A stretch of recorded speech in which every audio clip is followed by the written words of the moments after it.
नमस्कार, final trade में आपका स्वागत है। मैं हूं डिम्पी कालरा। तो आज मार्केट के अंदर कल के मुकाबले थोड़ी ज़्यादा जान दिख रही है, थोड़ा ज़्यादा स्ट्रेंथ दिख रही है। ऐसा नहीं कि बाजार ने कोई बहुत बड़ा उलटफेर कर दिया, हाँ, लेकिन कल की वीकनेस के जो साइन था, वीकनेस के जो बायस आपको स्क्रीन पर दिख रहा था, कम से कम आज वो थोड़ा आपको छटता हुआ दिख रहा है। फिलहाल निफ्टी बैंक 74 अंकों की बढ़त के साथ है। कोई बहुत बड़े क्रिटिकल लेवल को हमने पार नहीं किया। ऐसा भी नहीं है कि जहाँ से बहुत तेज शॉर्ट कवरिंग के साइन आ जाए, हाँ, लेकिन बाजार का आज का जो अपने आप को रोकने की जो प्रोसेस है वो बहुत काम आ रही है बाजार के अंदर। इसलिए आप एडवांस डिक्लाइन, मार्केट का मूड, ये सब कुछ आप देख पा रहे हैं। इस समय थोड़ा ठीक दिख रहा है। पहले जरा 5 बातों के साथ हम ये शुरुआत कर लेते हैं कि ओवरऑल बाजार आज कैसा रहा, फिर कार्यक्रम में कैसे आगे बढ़ेंगे। करेंसी, क्रूड के साथ मार्केट का मूड भी आज चेक करेंगे कि कितने शेयर बढ़ने वाले हैं और गिरने वाले हैं। फिलहाल पहले जरा 5 बड़ी बातें देखिए। 11,600 के ऊपर टिकने की कर रहा है कोशिश, बार बार ये 600 के पास आता है, फिर ऊपर आता है। 40-50 पॉइंट दिखते हैं हमको निफ्टी पे, लेकिन 650 भी पार नहीं हो रहा। अगर आपको 600 देख रहा है तो 650 भी देखेगा, ये भी बाजार को पार करने में मुश्किल हो रही है। फिलहाल सेंसेक्स 100 अंकों की बढ़त के साथ ट्रेड कर रहा है। एक्सपायरी बृहस्पतिवार को है, आज मंगलवार हो चुका है। आज की क्लोजिंग बड़ी इंपॉर्टेंट है अगले 2 दिन के ट्रेड के लिए कि हम और तेज शॉर्ट कवरेज दिखाएंगे, रेंज में रह जाएंगे या फिर कमजोर हो जाएंगे। तो इसलिए बुल्स और बियर की जो आज की लड़ाई है वो बड़ी इंपॉर्टेंट है। आईटी, ऑयल एंड गैस, ये कुछ ऐसे सेक्टर्स हैं जहाँ पे आज थोड़ी कमजोरी है। इसके अलावा सभी सेक्टर्स में आपको बढ़त देखने को मिलेगी। आईटी आज उतना पार्टिसिपेट नहीं कर रहा। सरकारी बैंक, फार्मा शेयरों में आज अच्छी खरीदारी है। खासकर एसबीआई जैसे कुछ सरकारी बैंकों ने आज अपने आप को कंट्रोल किया, अपनी गिरावट को काफ़ी हद तक रोक दिया। और फार्मास्यूटिकल कंपनीज भी आज तेज है। डॉक्टर रेड्डीज से सबसे एक अव्वल नंबर पे आगे चलती हुई कंपनी ल्यूपिन और सिप्ला भी साथ दे रहा है। सीमेंट, इंफ्रा और हाउसिंग फाइनेंस कंपनियों में भी आज हल्का सा दबाव था। ये दबाव कभी बढ़ रहा है, कभी कम हो रहा है, लेकिन एक रेंज में ये ट्रेड हो रहे हैं। अब जरा हम कार्यक्रम में आगे कैसे बढ़ेंगे उसकी पूरी रूपरेखा भी देख लेते हैं। थोड़ी देर में हम आपके सामने ट्रिगर्स रखने वाले, ये अहम ट्रिगर होंगे जो कि कल और परसों आपके काम आएंगे। इसके अलावा खबरों वाले शेयर्स वो भी हम आपके सामने उतारेंगे। साथ ही साथ हम ये भी देखेंगे कि कम नतीजे आएंगे कमाई कराई के अंदर आज शेयर कौन सा है। हमने 2 सेगमेंट बनाए हुए आपके लिए। पहला, एक तो वायदा बाजार के शेयर्स हैं जो कि आपको मुनाफे के गार्ड के अंदर मिलता है या फिर आप हमारे एक्सपर्ट्स आपको देते हैं, टाइम टू टाइम हम आपको बता रहे हैं। लेकिन इसके अलावा कुछ कैश के शेयर्स भी हैं जो आपको हम इसी सेगमेंट के जरिए बताते हैं और वो आपको मिलेंगे। BTST के सौदे, BTST के माफ़ कीजिए सौदे आपको जैसे आएंगे हमारे एक्सपर्ट्स आपको बताएंगे, आप उसमें ट्रेड भी ले सकते हैं। ACC के नंबर, अल्ट्राटेक के नतीजे, दोनों के नंबर्स कैसे रहेंगे इसके बारे में जानकारी 2:30 बजे तो फिर अनिल जी से जानेंगे स्ट्रेटजी निफ्टी की, बैंक निफ्टी की, उसमें कैसे ट्रेड किया जाए। और साथ ही साथ मुनाफे का चुनाव, बैन से बेनिफिट, सारा कुछ आपके सामने पूरा एक्शन आज बनते हुए दिखेगा। तो भरपूर एक्शन की तैयारी है और एक्शन की शुरुआत करते हैं इवेंट्स के साथ। इवेंट्स का तो सीजन ही चल रहा है भाई, नतीजों का सीजन है और नतीजों के सीजन में इवेंट्स की कमी तो है नहीं। लेकिन नतीजों के अलावा भी बहुत कुछ हो रहा है। वो क्या कुछ है, नतीजों का और नतीजों के बाहर का एक्शन बताने के लिए मानसी हमारे साथ तैयार है। मानसी बताइए क्या है इवेंट्स?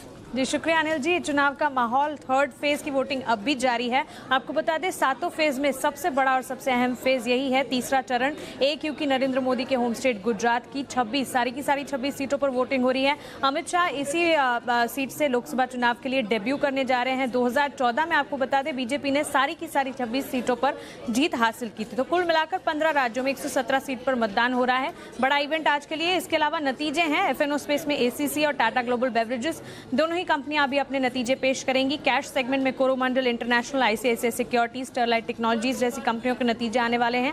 और साथ ही कल की अगर बात करें तो निफ्टी स्पेस में यहाँ पर इंडिया बुल्स हाउसिंग फाइनेंस के नतीजे आएंगे। भारतीय इंफ्राटेल, अल्ट्राटेक सीमेंट जैसी कंपनियां अपने नतीजे पेश करेंगी। इसके अलावा FNO स्पेस में भी नतीजे हैं, एक्जावेयर technologies, ICICI Prudential, Mahindra and Mahindra financial services, Tata Elxsi, इन तमाम कंपनियों के नतीजे आज कल ही के दिन आएंगे। और कैश सेगमेंट में Shriram city union, Syngene international जैसी कंपनियां अपने नतीजे पेश करेंगी। इसके अलावा वोडाफोन आइडिया का राइट्स इशू कल बंद होगा और साथ ही भारतीय एयरटेल के राइट इशू की रिकॉर्ड डेट कल है। और साथ ही IPO के बाजार में एक और नई एंट्री होने जा रही है। नियोजन केमिकल का IPO कल खुलेगा जो कि 24 से 26 अप्रैल तक खुला रहेगा। और अंत में सिंजीन इंटरनेशनल की बोर्ड बैठक कल होने जा रही है जहां पर बोनस शेयर जारी करने को लेकर सोच विचार किया जाएगा। तो आज और कल के दिन के लेकर इवेंट स्पेसिफिक काफी सारा एक्शन है।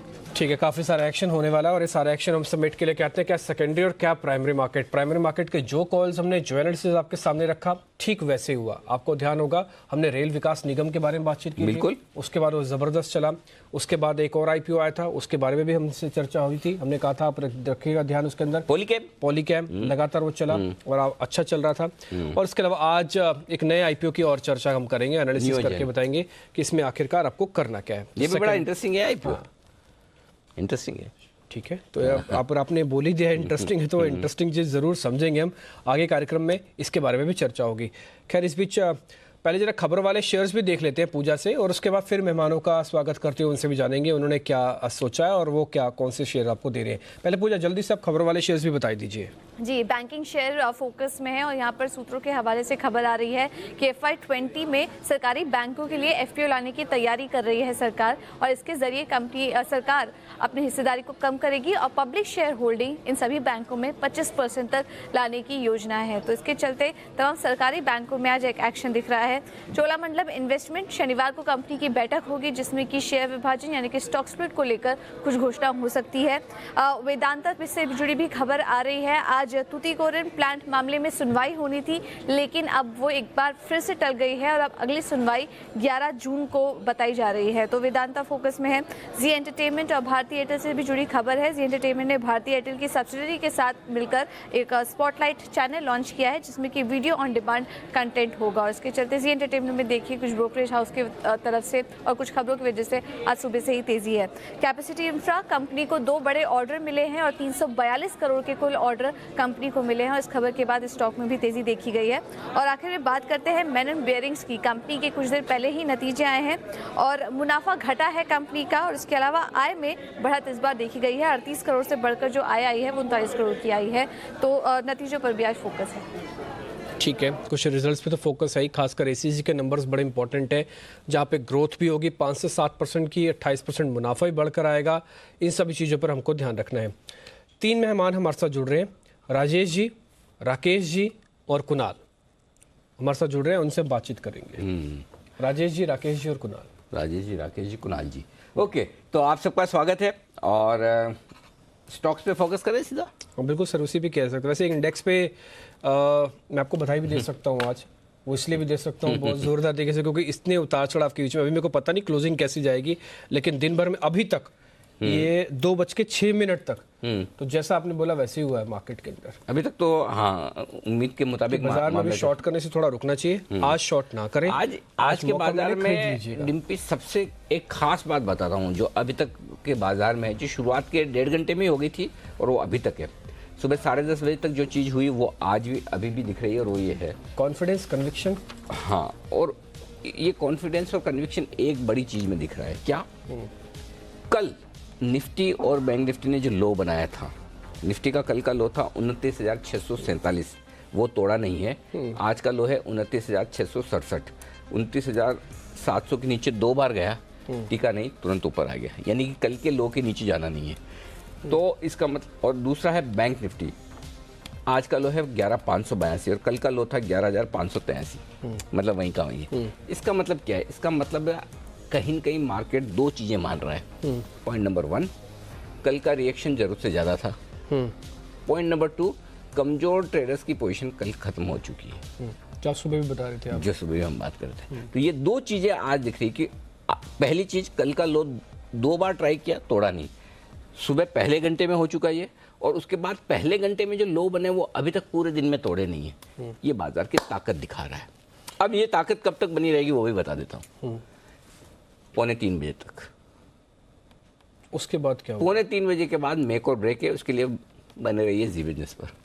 अच्छा, वो जो काम करेंगे वो दिलेर ट्रेडर करेंगे। बने रहिए जी बिजनेस पर। नहीं, अब डेटा पढ़ूंगा, पता होता तो अभी बता देता था, अब डेटा पढ़ूंगा। अब मैं डेटा, तो मैंने अभी आपको अब तक का अंदाजा दे दिया है, मोटा-मोटा अब मुझे थोड़ा आगे का डेटा देख लेने दीजिए। ठीक है, ठीक है ना? हाँ, ठीक। ऐसा नहीं कि मुझे पता बताना नहीं चाह रहा हूँ, आप ऐसा मत समझिएगा, बिल्कुल। तो बने रहिए जी बिजनेस पे, मतलब ये है कि मेरे को थोड़ी देर डेटा पढ़ने का टाइम दे, और आज हो सकता है मैं एनालिसिस थोड़ा जल्दी भी कर दूं अगर मुझे डेटा में वो चीज़ समझ में आने लगे, और हो ये भी सकता है कि मैं 2:45 बजे करूं। अच्छा। क्योंकि मुझे पता नहीं, एक चीज़ जो अंदर से फीलिंग आ रही है वो ये आ रही है कि आज 2:30 से 3:30 के बीच में कुछ बड़ा होने वाला है। ठीक है, कुछ बड़ा होने वाला है। वो कुछ बड़ा ऊपर की तरफ होगा, नीचे की तरफ होगा, यही तो आपको जानना है। हाँ, बिल्कुल यही जानना है। बस उसकी मुझे तैयारी करने दें आप।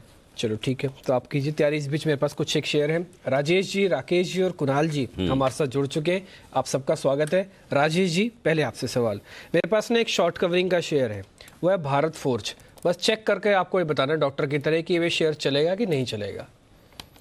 देखिए, स्टॉक में काफ़ी दबाव देखा हमने पिछले कुछ दिनों में। आज के दिन में जो शॉर्ट कवरिंग एक्शन देखने को मिली वो एक सपोर्ट जोन से देखने को मिली। 480-81 इसका एक सपोर्ट जोन था, वहीं से स्टॉक ने एक अच्छी बाइंग दिखाई। मुझे लगता है थोड़ा और इसमें पुल बैक एक्सटेंड होगा और ये 492 की तरफ मूव करेगा।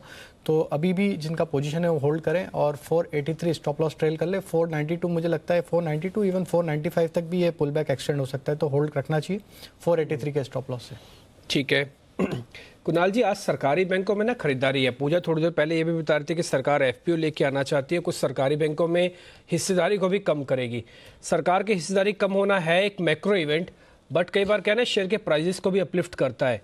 एक बार जरा कोई सरकारी बैंक आपको जो ठीक लग रहा वो आप देख सकते हैं, आप बता सकते हैं। नहीं तो एसबीआई मेरी तरफ से है, अगर आप वो ठीक लग रहा था आप वो भी देख के बता सकते हैं।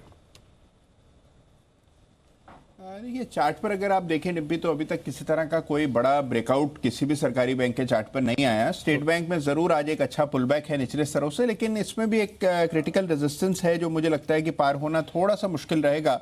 और वो जो रेजिस्टेंस है वो 317 रुपए के आसपास है, 312 का अभी भाव चल रहा है। तो 317 के ऊपर मुझे लगता है कि एक क्लियर ब्रेकआउट आएगा। ट्रेंड अभी भी कमजोर है और आज के मूव को केवल एक पुलबैक ही समझना चाहिए।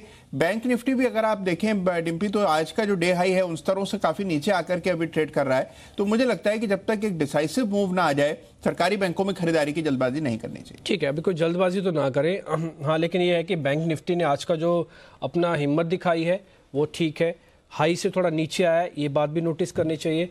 इसलिए जब तक कोई डिसाइसिव मूव, एक ऐसी कड़ी जिसके ऊपर ना आ जाए, वो 30,000 भी हो सकता है, जिसके बारे में हम कल भी चर्चा कर रहे थे, आज सुबह भी चर्चा हुई है हमारी। अगर 30,000 का लेवल आज में छू जाए तो फिर शायद एक बड़ी बात भी हो सकती है बैंक निफ्टी के अंदर। खैर, इसके बारे में एनालिसिस करेंगे, अनिल जी से जानेंगे इसमें करना क्या है। एक और शेयर है कुणाल जी, बंसल जी आपके लिए है, वह वोल्टास। 2 से 2.5% की तेजी के साथ अभी ये ट्रेड कर रहा है। स्ट्रक्चर ठीक लग रहा है आपको वोल्टास का? देखिए डिम्पी, एकदम पैटर्न बढ़िया लग रहा है मुझे और इस स्टॉक ने एक अच्छा सपोर्ट 609 के अराउंड एक अच्छा सपोर्ट लिया है। और टेक्निकली डिम्पी मुझे लग रहा है ये स्टॉक एटलीस्ट शॉर्ट टर्म में इस सप्ताह में मार्केट को, निफ्टी को आउट परफॉर्म करने का पोटेंशियल रखता है। और यहाँ पे 632 से लेकर 635 के लेवल्स मुमकिन है। किसी ने लिया हुआ है तो होल्ड करे और एल्स नई खरीदारी का भी कैंडिडेट है वोल्टास मौजूदा स्तरों पर।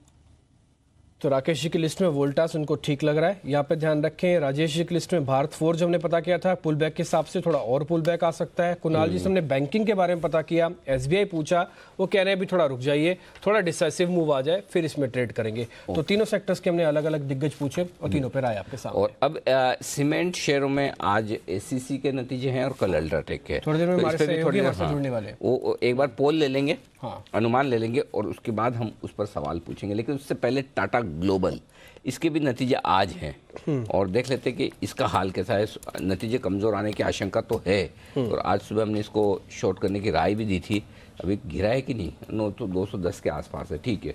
और तो यहाँ पर 210 के आसपास, ओह स्टॉप लॉस के नज़दीक पहुँच रहा है ये तो। अच्छा ओके, तो 210 का स्टॉप लॉस था, 206 पे शॉर्ट करने की राय थी। 200 का टारगेट नीचे में कहाँ तक हुआ है, 204 3.5 तक पहुंचा।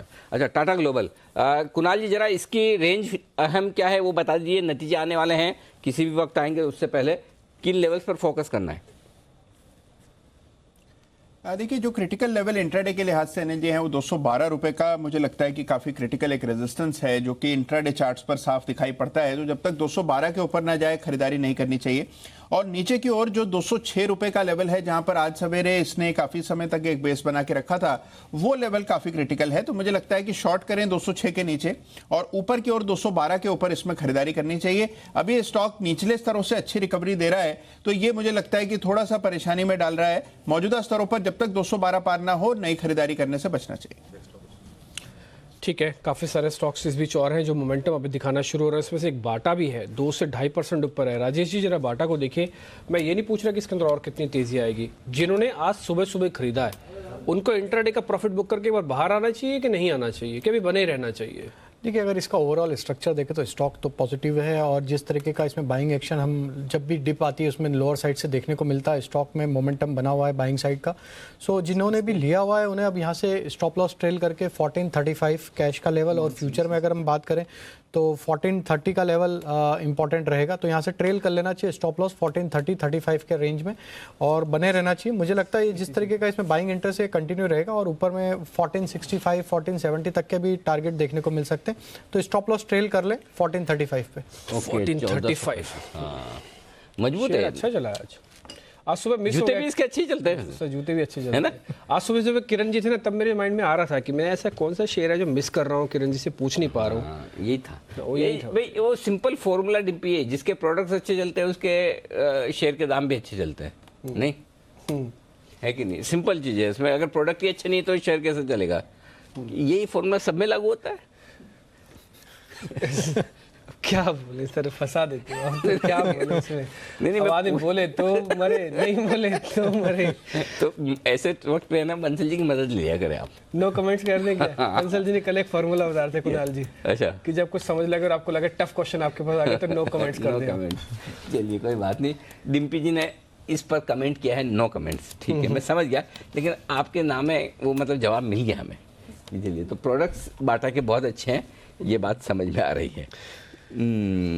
ओके, एक और स्टॉक है जिस पर फोकस करते हैं और वो है एसीसी। आज नतीजे आने वाले हैं, कल अल्ट्रा आएंगे, तो पहले आज जो आ रहे हैं उसका समझ लेते हैं कि नतीजे किस तरह के आने वाले हैं। एसीसी आज सुबह अविनाश जी ने खरीदारी करने की राय भी दी थी कि बोले रिजल्ट के पहले भी आप एसीसी ले सकते हैं, लेकिन एसीसी में शांत कारोबार होता हुआ दिख रहा है। मानसी हमारे साथ है बताने के लिए कि नतीजे कैसे रहेंगे। मानसी बताइए। जी बिल्कुल, शुक्रिया Anil ji. Volume growth, realisation, हर लिहाज से एसीसी के नंबर्स अच्छे आने की उम्मीद जताई जा रही है। वॉल्यूम ग्रोथ करीब 5 से 7% रहने का अनुमान है। साथ ही अगर क्षमता विस्तार की बात करें, कंपनी ने पिछले दिनों ही अपने कारोबार विस्तार, क्षमता विस्तार को मद्देनजर रखते हुए काफी कुछ किया है, जिसका एक स्ट्रेट इम्पैक्ट इन रिजल्ट्स में हम देख पाएंगे। रियलाइजेशंस में करीब 3% का सुधार होने की उम्मीद जताई जा रही है, जो कि कंपनी के नतीजों के लिए पॉजिटिव बूस्ट होगा। सेल्स में करीब 7.5% की तेजी का अनुमान लगाया जा रहा है, और साथ ही अगर मार्जिन की बात करें 13.6% से मार्जिन जो है 15.7% पर आते हुए दिखेंगे, तो मार्जिन फ्रंट पर भी इजाफा होने की पूरी उम्मीद जताई जा रही है।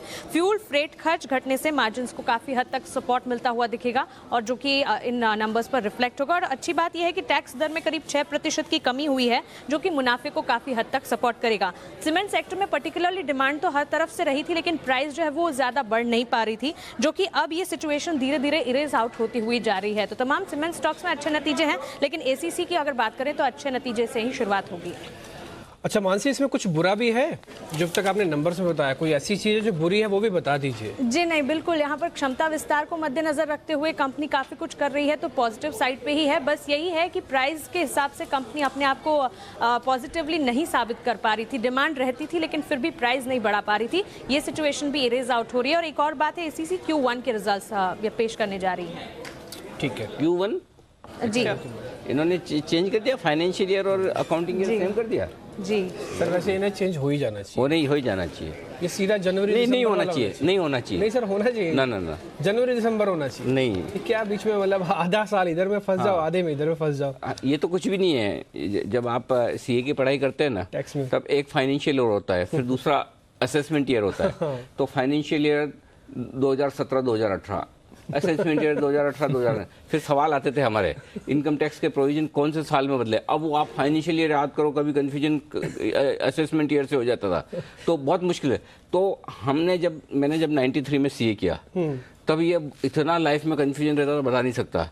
इसलिए मैं नहीं चाहता कि अब ये ठीक हो। अरे क्या दुश्मनी निकाल रहे हो आप। हमने जो झेला है उस वक्त, तो मतलब आधा कंफ्यूजन तो लाइफ में वही रहता थोड़ा था। सा परोपकार करो आज के बच्चों पर।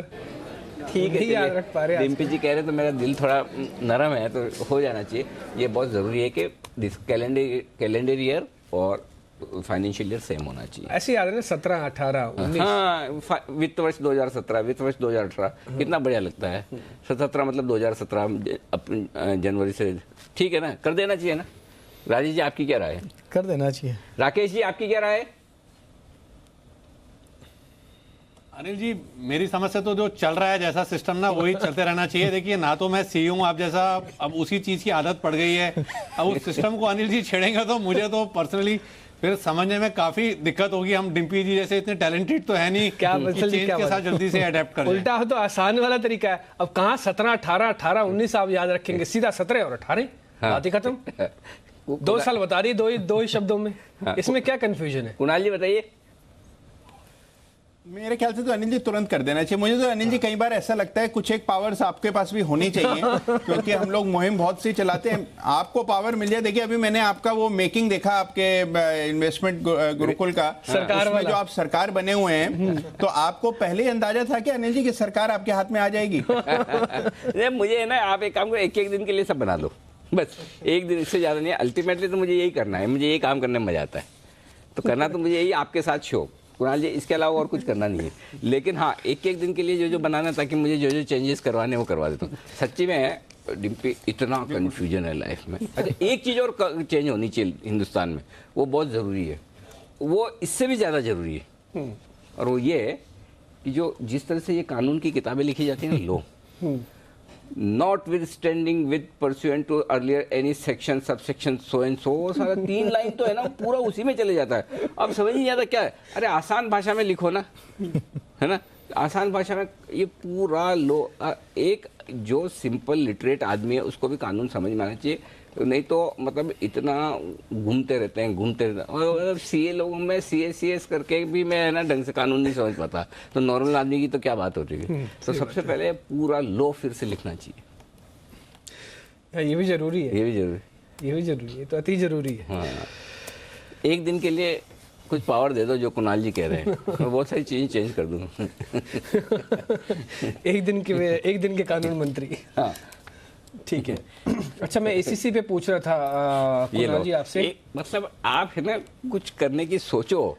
नहीं सर, क्या बात है, पहले लोग तैयार है, मतलब मेरा कुणाल जी, मेरा कुछ होगा नहीं होगा पता नहीं, मैं कुछ एक दिन के लिए बनूंगा नहीं बनूंगा पता नहीं, लेकिन मेरे बनने नहीं बनने के पहले लोग यहाँ तैयार हो रहे हैं।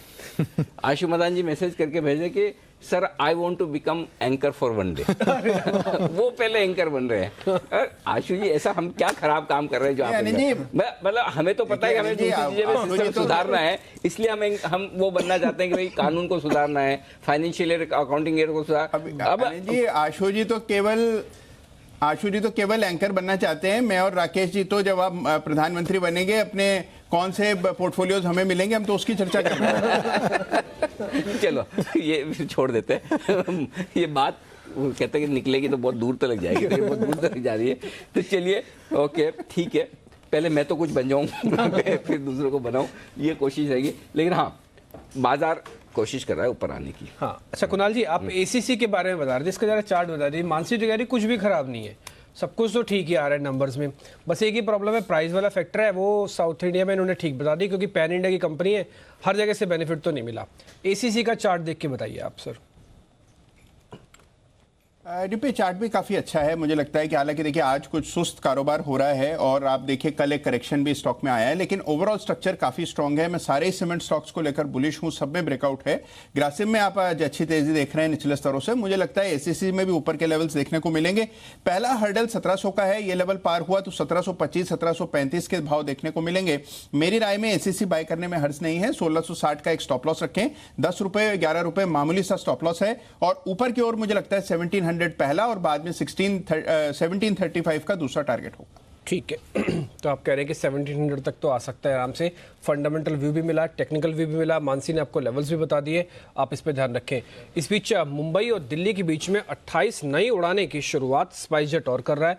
इन्होंने कुछ जहाज लीज पे लिए ही हैं, तो दिल्ली बॉम्बे का रूट, क्योंकि 65% रेवेन्यू एयरलाइंस कंपनीज का इसी रूट से आता है, ये बिजिएस्ट रूट है इंडिया का, इसलिए स्पाइस जेट ने यहाँ पे 28 उड़ानें और शुरू की है। अमूमन 4-4.5 हज़ार की एवरेज टिकट साइज होती है, और प्राइस लोड फैक्टर इनका जो पीएलएफ है वो करीब 96 रहता है इनका कंजम्पशन ऑक्यूपेंसी रेशियो। तो ये ठीक है, मुंबई दिल्ली के लिए 28 नए फ्लाइट्स नए शुरू कर रहे हैं ये। एक जरा स्पाइस जेट और देख लीजिए कुणाल जी, 127 पे चल रहा है। पिछली बार आप कह रहे थे कि लेना नहीं है, जिनके पास है सिर्फ उनको रखना है, अभी कुछ करना है क्या? देखिए रिपी, जो स्टॉप लॉस मैंने पिछली बार बताया था, स्टॉप लॉस अभी भी इंटैक्ट है। मुझे लगता है कि 122 रुपए पर स्टॉप लॉस कर स्पाइस जेट को अभी भी होल्ड करना चाहिए। स्ट्रक्चर अभी भी मजबूत है। ये बात जरूर है कि एक बड़ी तेजी हम ऑलरेडी देख चुके हैं, तो जिन्होंने शॉर्ट टर्म में लिया उनको तो मुनाफा हुआ। इन स्तरों पर भी जिनके पास है और थोड़ा पेशेंस रख पाएंगे, मुझे लगता है 150 के लेवल आपको स्पाइस जेट में देखने को मिलेंगे। 122 रुपए पर स्टॉप लॉस रखें और पहला टारगेट 135 का होगा। 122 का आप स्टॉप लॉस रखना है और आप आगे भी बढ़ सकते हैं शेयर के अंदर। तो एक बार स्पाइस जेट ठीक लग रहा है जब तक जेट को लेकर, हालांकि जेट ने भी आज कोई कमजोरी नहीं दिखाई है, आज भी 8-9% ऊपर है। जो कल की अच्छी रिकवरी आई थी आज उसको मेंटेन भी कर रहा है, बट स्टिल फिर भी स्पाइस भी चल रहा है। तो इस मामले में आप दोनों ये भाई भाई होते हुए दिख रहे हैं, दोनों के अंदर अब तेजी वापस बनती हुई दिखी है। कुछ शेयर ऐसे हैं जो बड़े परेशान करने वाले हैं, जिन्हें हम अच्छा मानते थे और कुछ में तो अभी मानते भी हैं लेकिन फिर भी गिरे जा रहे हैं। एक है HEG, ये वो शेयर जो इस साल 51% गिर चुका है। इसी साल अभी तो साल निकले ही कहाँ है, अभी तो शुरू हुआ है ऐसा लगता है। वो तो 6 महीने भी पूरे 6 महीने भी नहीं, 3 महीने में आधा रह गया है। तो और FI ने स्टेक भी इसमें घटाई है। सर राजेश जी, हो क्या रहा है इस शेयर में, क्या करना चाहिए? देखिए स्टॉक ने जिस तरीके का अपमूव भी देखने को मिला था, स्टॉक एक ही साल में हमने देखा था बहुत बड़ी रैली इसमें देखने को मिली थी। और स्टॉक में अगर देखें तो जो हाई बने थे इसके 4800 के आसपास से, और ये अब करेक्ट होना चालू हुआ है। तो अभी भी मुझे लगता है कि जिस तरीके से इसमें बिकवाली देखने को मिल रही है, और अगर हम वीकली चार्ट भी देखें और मंथली चार्ट भी देखें, तो स्टॉक में जिस तरीके का स्ट्रक्चर बन के आ रहा है, मुझे लगता है कि थोड़ा और दबाव देखने को मिलेगा स्टॉक में, और लोअर साइड के लेवल हमें इसमें देखने को मिलेंगे आगे आने वाले दिनों में। सो मुझे लगता है स्टॉक से अभी थोड़ा दूर रहना चाहिए। अगर किसी को बाय करना भी है तो थोड़ा वेट करना चाहिए। मुझे लगता है इसमें 1500-1600 तक के लेवल आ सकते हैं लोअर साइड में, और वहाँ कहीं एक बार इसको वापस रिव्यू करना चाहिए। 1600? हाँ जी हाँ, जिस तरीके का बहुत लोग नाराज हो जाएंगे आपसे ये सुन के। फंसे हुए बहुत हैं इसमें, क्योंकि इसका अगर स्ट्रक्चर देखें पिछले कुछ भी दिनों में अगर देखें तो जो भी बाउंस बैक एक्शन देखने को मिला, कोई भी इसमें अपवर्ड मोमेंटम था, वहाँ पे बिकवाली बनी रही स्टॉक में, और इसने कोई भी इसका एक जो इंपॉर्टेंट लेवल है वो कभी भी क्रॉस नहीं कर पाया स्टॉक। तो मुझे लगता है कि अभी जिस तरीके का स्ट्रक्चर है लॉन्ग टर्म चार्ट पे भी मुझे लगता है थोड़ा और इसमें सेलिंग प्रेशर रहेगा, और 1600 से 1500 की रेंज में कहीं आएगा स्टॉक, वहाँ पे एक बार इसको रिव्यू करना चाहिए और वहीं इसको बाय करना चाहिए। ठीक है, वहाँ भी हम खरीदने नहीं देंगे, रिव्यू ही करेंगे पहले आपसे, उसके बाद ही डिसाइड करेंगे क्या करना है। तो ये तो एक दूसरा शेयर। एक और शेयर है जिसे हम अच्छा समझते हैं, अभी भी समझते हैं अच्छा है, वो भी ऐसे ही गिर रहा है, D mart, Avenue super mart. मुझे नहीं पता किसने किसको रिकमेंड किया, बंसल जी ने कुणाल जी को किया या कुणाल जी ने बंसल जी को किया, जिसने भी जिसको किया वो आप जाने, दोनों आपस का मामला आपका। तो किसको, आप दोनों में से किसको इस पर ओपिनियन नहीं है मुझे बता देना। ओपिनियन क्यों पूछ रहा हूँ, 5 महीनों के निचले स्तरों पर आ गया, लगातार 7वें दिन गिर रहा है ये, और समझाया जा रहा है कि इस बार थोड़े मार्जिन में कमी आ जाएगी इनके, ठीक है ना, रिजल्ट्स जो आएंगे। बताइए सर, कौन ओपिनियन देगा और क्या देगा, ये बताइए। अनिल जी, अगर आप ध्यान दें तो इस पे मैंने एक बार सेल कॉल दिया था और आपने बोला था इस स्टॉक को क्यों चूज करते हो, ये तो कुणाल जी के निजी पोर्टफोलियो में है। हाँ। और तब आपने हाईलाइट भी किया था कि मैं एवेन्यू सुपर मार्ट नहीं बोलता हूँ, मैं एवेन्यू सुपर मार्केट बोलता हूँ। तो अनिल जी स्टॉक उसके बाद साइडवेज हुआ था, अब तो technically Anil ji clear distortion है पैटर्न का, और मुझे लगता है अनिल जी ये गिरावट थोड़ी गहराएगी नीचे में, 1210 1215 तक ये स्टॉक नीचे में अच्छे से गिर सकता है, यानी कि इसमें और थोड़ी गिरावट आ सकती है। तो एवेन्यू सुपरमार्ट के लिए थोड़ा सा भी जल्दबाजी ना करें, ठीक है इन्वेस्टमेंट का शेयर, लेकिन कई बार भाव से भी टाइमली मिल जाए तो फिर ज़्यादा ठीक है। जैसे कलाशु कह रहे थे ना कि स्ट्रेटजी कोई भी हो, टाइमिंग बड़ी इंपॉर्टेंट है कि किस टाइम पे कौन सा शेयर आप ले रहे हैं। टाइमिंग तो अभी चल रही है, एक ही चीज़ की इंपॉर्टेंट है, चुनाव की और नतीजों की। तो नतीजे आएंगे, कमाई कराएंगे, उसके लिए संदीप हो रहे हैं तैयार, आ चुके हैं स्टूडियो में, आप चाहें तो देख सकते हैं, संदीप खड़े हुए हैं इस वक्त और वो बताएंगे एक ऐसा शेयर जिनके रिजल्ट्स बहुत अच्छे आने वाले हैं। लेकिन संदीप बताएं उससे पहले एक बिगुल, और बिगुल संदीप आपके लिए नहीं है, बिगुल तो है कुणाल जी और राकेश जी के लिए। जॉइंट बिगुल है, जॉइंट बिगुल चार्ट कॉर्नर का, चार्ट कॉर्नर बजाइए।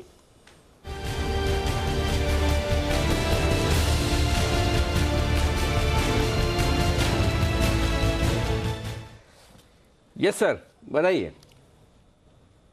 अरे जी देखिए, ये पहला अवसर ऐसा है जब हम कोल इंडिया को रेकमेंड कर रहे हैं खरीदारी के लिए। अभी तक आज तक हमने चार्ट कॉर्नर के इतिहास में कभी भी कोल इंडिया को खरीदारी की राय नहीं दी।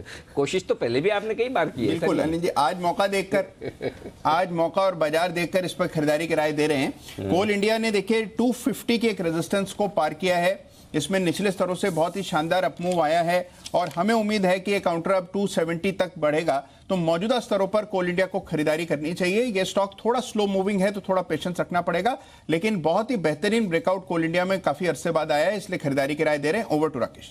देखिए अनिल जी, काफी बेहतरीन ब्रेकआउट है और जिस तरीके का ब्रेकआउट है ये स्टॉक ऐसे अनसर्टन मार्केट में एक अच्छी रिटर्न दे सकता है।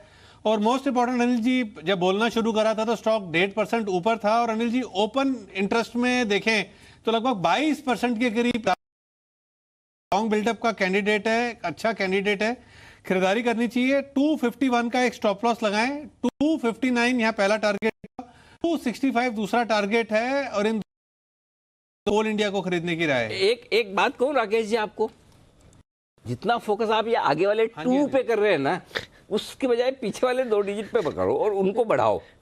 2 तो बहुत जोर से बोल रहे हो आप, 259, 265, तो इसको क्या ऐसा करो 259, 265, 270 ऐसा कर दो तो ये ठीक है, टारगेट बढ़ेगा। ठीक है सर, ये ठीक है, ये कुणाल जी मेरा ऑब्जर्वेशन चलने वाला वाहन है। हाँ अनिल जी, ये बहुत धीमी गति से चलने वाली रेलगाड़ी है, तो इसीलिए यहाँ पर टारगेट जो है बहुत कम है, लेकिन स्टॉप लॉस भी उसी अनुपात में, और ये स्टॉक जो है एक दिशा में चलता है तो चलता रहता है। फिर ये गड़बड़ है मामला। कौन मतलब कुणाल जी मुसीबत में होते तो राकेश जी आ जाते बजाने के लिए, राकेश जी मुश्किल में होते हैं तो कुणाल जी तुरंत पहुंच जाते हैं ना। इसलिए आज बंसल जी कह रहे थे मेरे साथ में मेरे मित्र बैठे हुए हैं। हाँ, आज सुबह से मैं सोच रहा था कि ऐसा क्यों बार बार कह रहे हैं कि मेरे मित्र मेरे साथ में बैठे हुए हैं। अब समझ में आया। चलिए, लेकिन हमारे सहयोगी हमारे साथ है जिनके दर्शन आपने अभी थोड़ी देर पहले किए ही थे।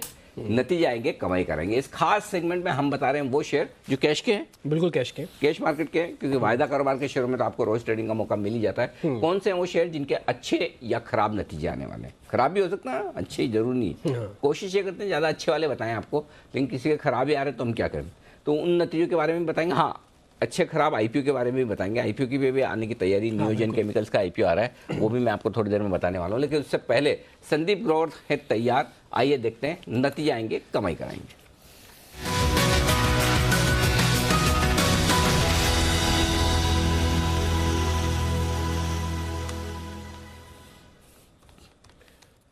जी संदीप, बताइए कौन सा स्टॉक चुना है आपने? देखिए, आप शेयर तो नहीं चुन पाएंगे। अगर मैं सेक्टर आपसे चूज करवा लूँ तो गेस करेंगे आज का काफी एक्टिव सेक्टर है, आज का काफी बजिंग सेक्टर। नतीजों के लिहाज से? नहीं, आज मार्केट के एक्शन के लिहाज से सुबह से बैंक्स नहीं, फार्मा।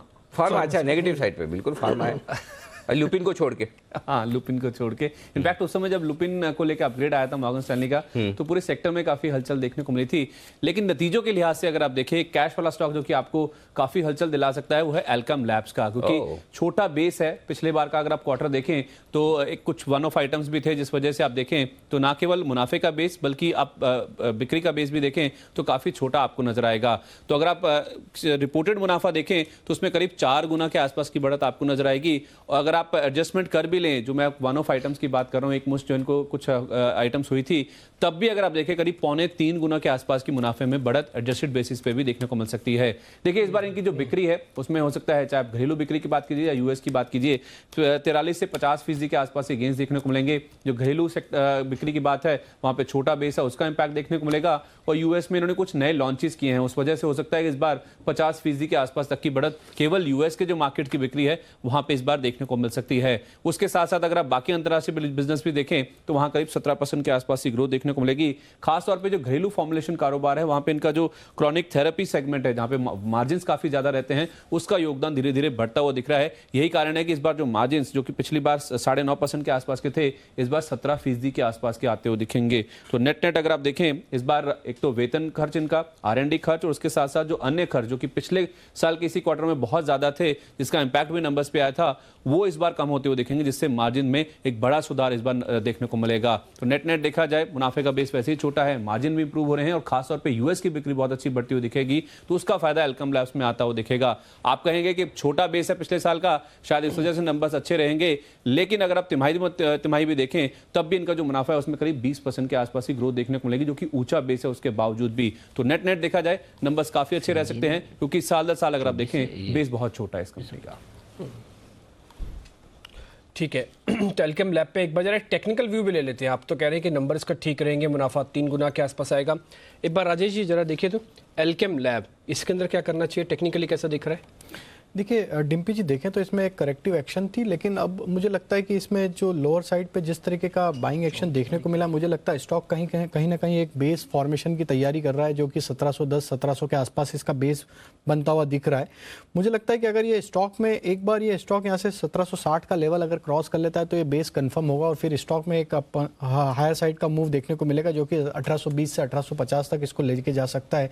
तो मुझे लगता है कि अगर किसी को यहाँ से बाय करना है तो उसे 1700 रुपये का स्टॉप लॉस रखना होगा। थोड़ा बड़ा स्टॉप लॉस है, बट मुझे लगता है कि जिस तरीके का इसमें फॉर्मेशन देखने को मिल रहा है, पिछले कुछ दिनों में जो बाइंग एक्शन लोअर साइड पे देखने को मिली, मुझे लगता है कहीं ना कहीं ये स्टॉक एक बेस फॉर्मेशन की तैयारी कर रहा है और ये बेस कंफर्म हो जाएगा जब ये स्टॉक 1760-65 के ऊपर ट्रेड करने लगेगा। तो 1700 का स्टॉप लॉस रखें और 1760-65 के ऊपर और पोजीशन ऐड की जा सकती है, जो कि स्टॉक को फिर 1800 से 1850 की तरफ लेके जा सकता है। ठीक है, इंटरेस्टिंग। तो आपके सामने पूरा हो गया तैयार, आपको पता लग गया कि इसकी अर्निंग कैसे आ रही है, आपको राजेश जी ने ये बता दी कि टेक्निकली कैसे है, आपको वॉल्यूम कैसे इसके अंदर रखना है, क्या स्टॉप लॉस, क्या टारगेट रखना है, सारी की सारी जानकारी आपके सामने एल्केम लैब की हो चुकी है पूरी। सेकेंडरी मार्केट के अलावा प्राइमरी मार्केट यानी कि आईपीओ के अंदर भी काफ़ी बाहर है, कुछ बेहतरीन शेयर्स आए, शेयर्स का अच्छा मुनाफा भी आपको मिला, जो आप पूरा साल ना कमा पाए, कई बार एक आईपीओ से एक साथ ही मिल जाता है। तो न्यूजेन का आईपीओ भी आ रहा है। पहले इस आईपीओ की बारीकियां थोड़ी समझ लेते हैं, फिर इसकी स्ट्रेटजी भी जानते हैं, इसमें आखिरकार हमको क्या तैयारी करनी है, कैसे इसको प्ले करना है। तो मेरे सहयोगी आशीष हैं, आशीष बताएं आईपीओ के बारे में। डिम्पी जी, कल से आईपीओ खुलेगा, यानी 24 अप्रैल से लेकर 26 अप्रैल तक खुला रहेगा। प्राइस बैंड तय किया गया है 212 रुपये से लेकर 215 रुपये का। लॉट साइज है 65 शेयरों का, यानी अगर एक निवेशक को इस एक लॉट के लिए अप्लाई करना है तो उसे 13,975 रुपये खर्च करने पड़ेंगे। इस टोटल इशू से कंपनी 132 करोड़ रुपए जुटाने की योजना बना रही है, जिसमें 62 करोड़ का ओएफएस है, जहां पर जो प्रमोटर हैं वो अपनी हिस्सेदारी बेच रहे हैं, और 70 करोड़ का फ्रेश इशू है जिसका इस्तेमाल वर्किंग कैपिटल और कर्ज भुगतान के लिए किया जाएगा। ये स्पेशलिटी केमिकल सेक्टर से जुड़ी हुई कंपनी है, केमिकल्स बनाती है, फार्मा के लिए, एग्रो सेक्टर के लिए बनाती है, वाटर ट्रीटमेंट, कंस्ट्रक्शन, इसके अलावा ऑन डिमांड कस्टमाइज्ड केमिकल्स भी ये कंपनी बनाती है। आप वित्तीय स्थिति देखिए इस कंपनी की, FY19 के पिछले 9 महीनों में करीब 160 करोड़ का आय रिपोर्ट की है इस कंपनी ने, 12 करोड़ का मुनाफा रिपोर्ट किया है। वैल्यूएशंस देखिए काफ़ी इंटरेस्टिंग है, क्योंकि जो PE है वो तो हायर एंड पे है पूरे सेक्टर में। हमने इसका कंपैरिजन किया है आरती इंडस्ट्रीज़ के साथ, अतुल इंडस्ट्रीज़, नवीन फ्लोरिन, विनातिया ऑर्गेनिक्स, इन सब में सबसे कम EPS है इसकी, और FY18 के EPS के हिसाब से देखेंगे तो करीब 47 का मल्टीपल है, जो कि काफ़ी हायर बैंड पे है। औसत PE जो इंडस्ट्री का है वो 35 के आसपास का है। ब्रोकर्स की भी राय देखें तो लगभग यही कहा जा रहा है कि इस इशू से दूर रहा जाए, क्योंकि वैल्यूएशन के हिसाब से लिस्टिंग गेन्स में ज़्यादा हेडरूम अवेलेबल नहीं है।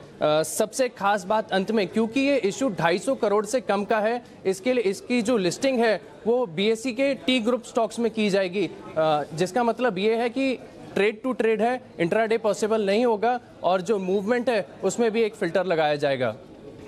ठीक है, इंटरेस्टिंग है। 65 का लॉट साइज, 212 का मिनिमम बैंड है इसका, और 250 करोड़ का ही है, तो टी कैटेगरी में भी चला जाएगा, जिसमें इंट्राडे आप पोजीशंस नहीं ले पाएंगे, आपको डिलीवरी कैरी करनी होगी। तो सर इसके बारे में जरा आप बताएं, न्यूजन के बारे में। देखिए, छोटा आईपीओ और केमिकल स्पेस की कंपनी है। केमिकल स्पेस पूरी तरह से वो एक सिक्लिकल इंडस्ट्री, मतलब जब चलती है तब चलते, नहीं चलते तो कई साल आपको परेशान करते हैं। तो ये आईपीओ एक छोटी प्राइस का आईपीओ, छोटी साइज का आईपीओ होने की वजह से चार्म में रहेगा। तो थोड़ा बहुत अगर किसी को हल्की क्वालिटी, मतलब एकदम टॉप क्लास क्वालिटी ना हो, पॉलीकैब टाइप, थोड़ी ठीक हल्की क्वालिटी भी हो, और ऐसा सेक्टर हो जहाँ पर आपको लगता है कि नहीं थोड़ा सा चांस लिया जा सकता है। जो हम कंपैरिजन कर रहे हैं वो पुराने आंकड़ों के साथ कर रहे हैं। अगले साल का अगर आप देखेंगे तो नियोजन का आईपीओ उतना महंगा नहीं है कि आपको लिस्टिंग पर पैसा न बन सके। लेकिन मेरा ये मानना है, क्योंकि आईपीओ चूंकि केमिकल स्पेस से है, हाईली रेगुलेटेड स्पेस है, कंपटीशन बहुत है, तो उसको देखते हुए सिर्फ और सिर्फ लिस्टिंग पे पैसा कमाने के हिसाब से पैसा लगाना चाहिए। 215 रुपये का इश्यू प्राइस है, चांस ले लीजिए, एक लॉट लगा लीजिए, 13-14 हज़ार रुपये लगाने, ज़्यादा कुछ है नहीं। अगर आपको लगता है 10 से 15% गेंस आ जाते हैं, ठीक है, और नहीं भी आए तब भी लिस्टिंग के दिन पहले दिन भेजना। चांस ये है कि आपको लिस्टिंग नीचे नहीं मिलेगी, छोटी साइज का इशू होने की वजह से।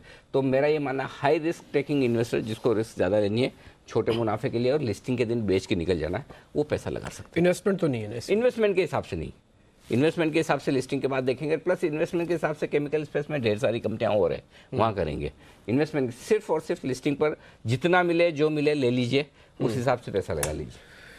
ठीक है। इस बीच जो आप अभी थोड़ी देर पहले कह रहे थे ना कि जो भी होगा वो सिर्फ 2:45 बजे तक होगा और उसके बाद एक्शन पूरा होगा, तो एक्शन हो रहा है। 40 अंकों का खड़ा हुआ आप बिगुल बजा दीजिए, अब सिर्फ 8 अंक रह गया है, बिगुल बजा दीजिए। तो स्ट्रेटजी का बिगुल एक बार। बिल्कुल।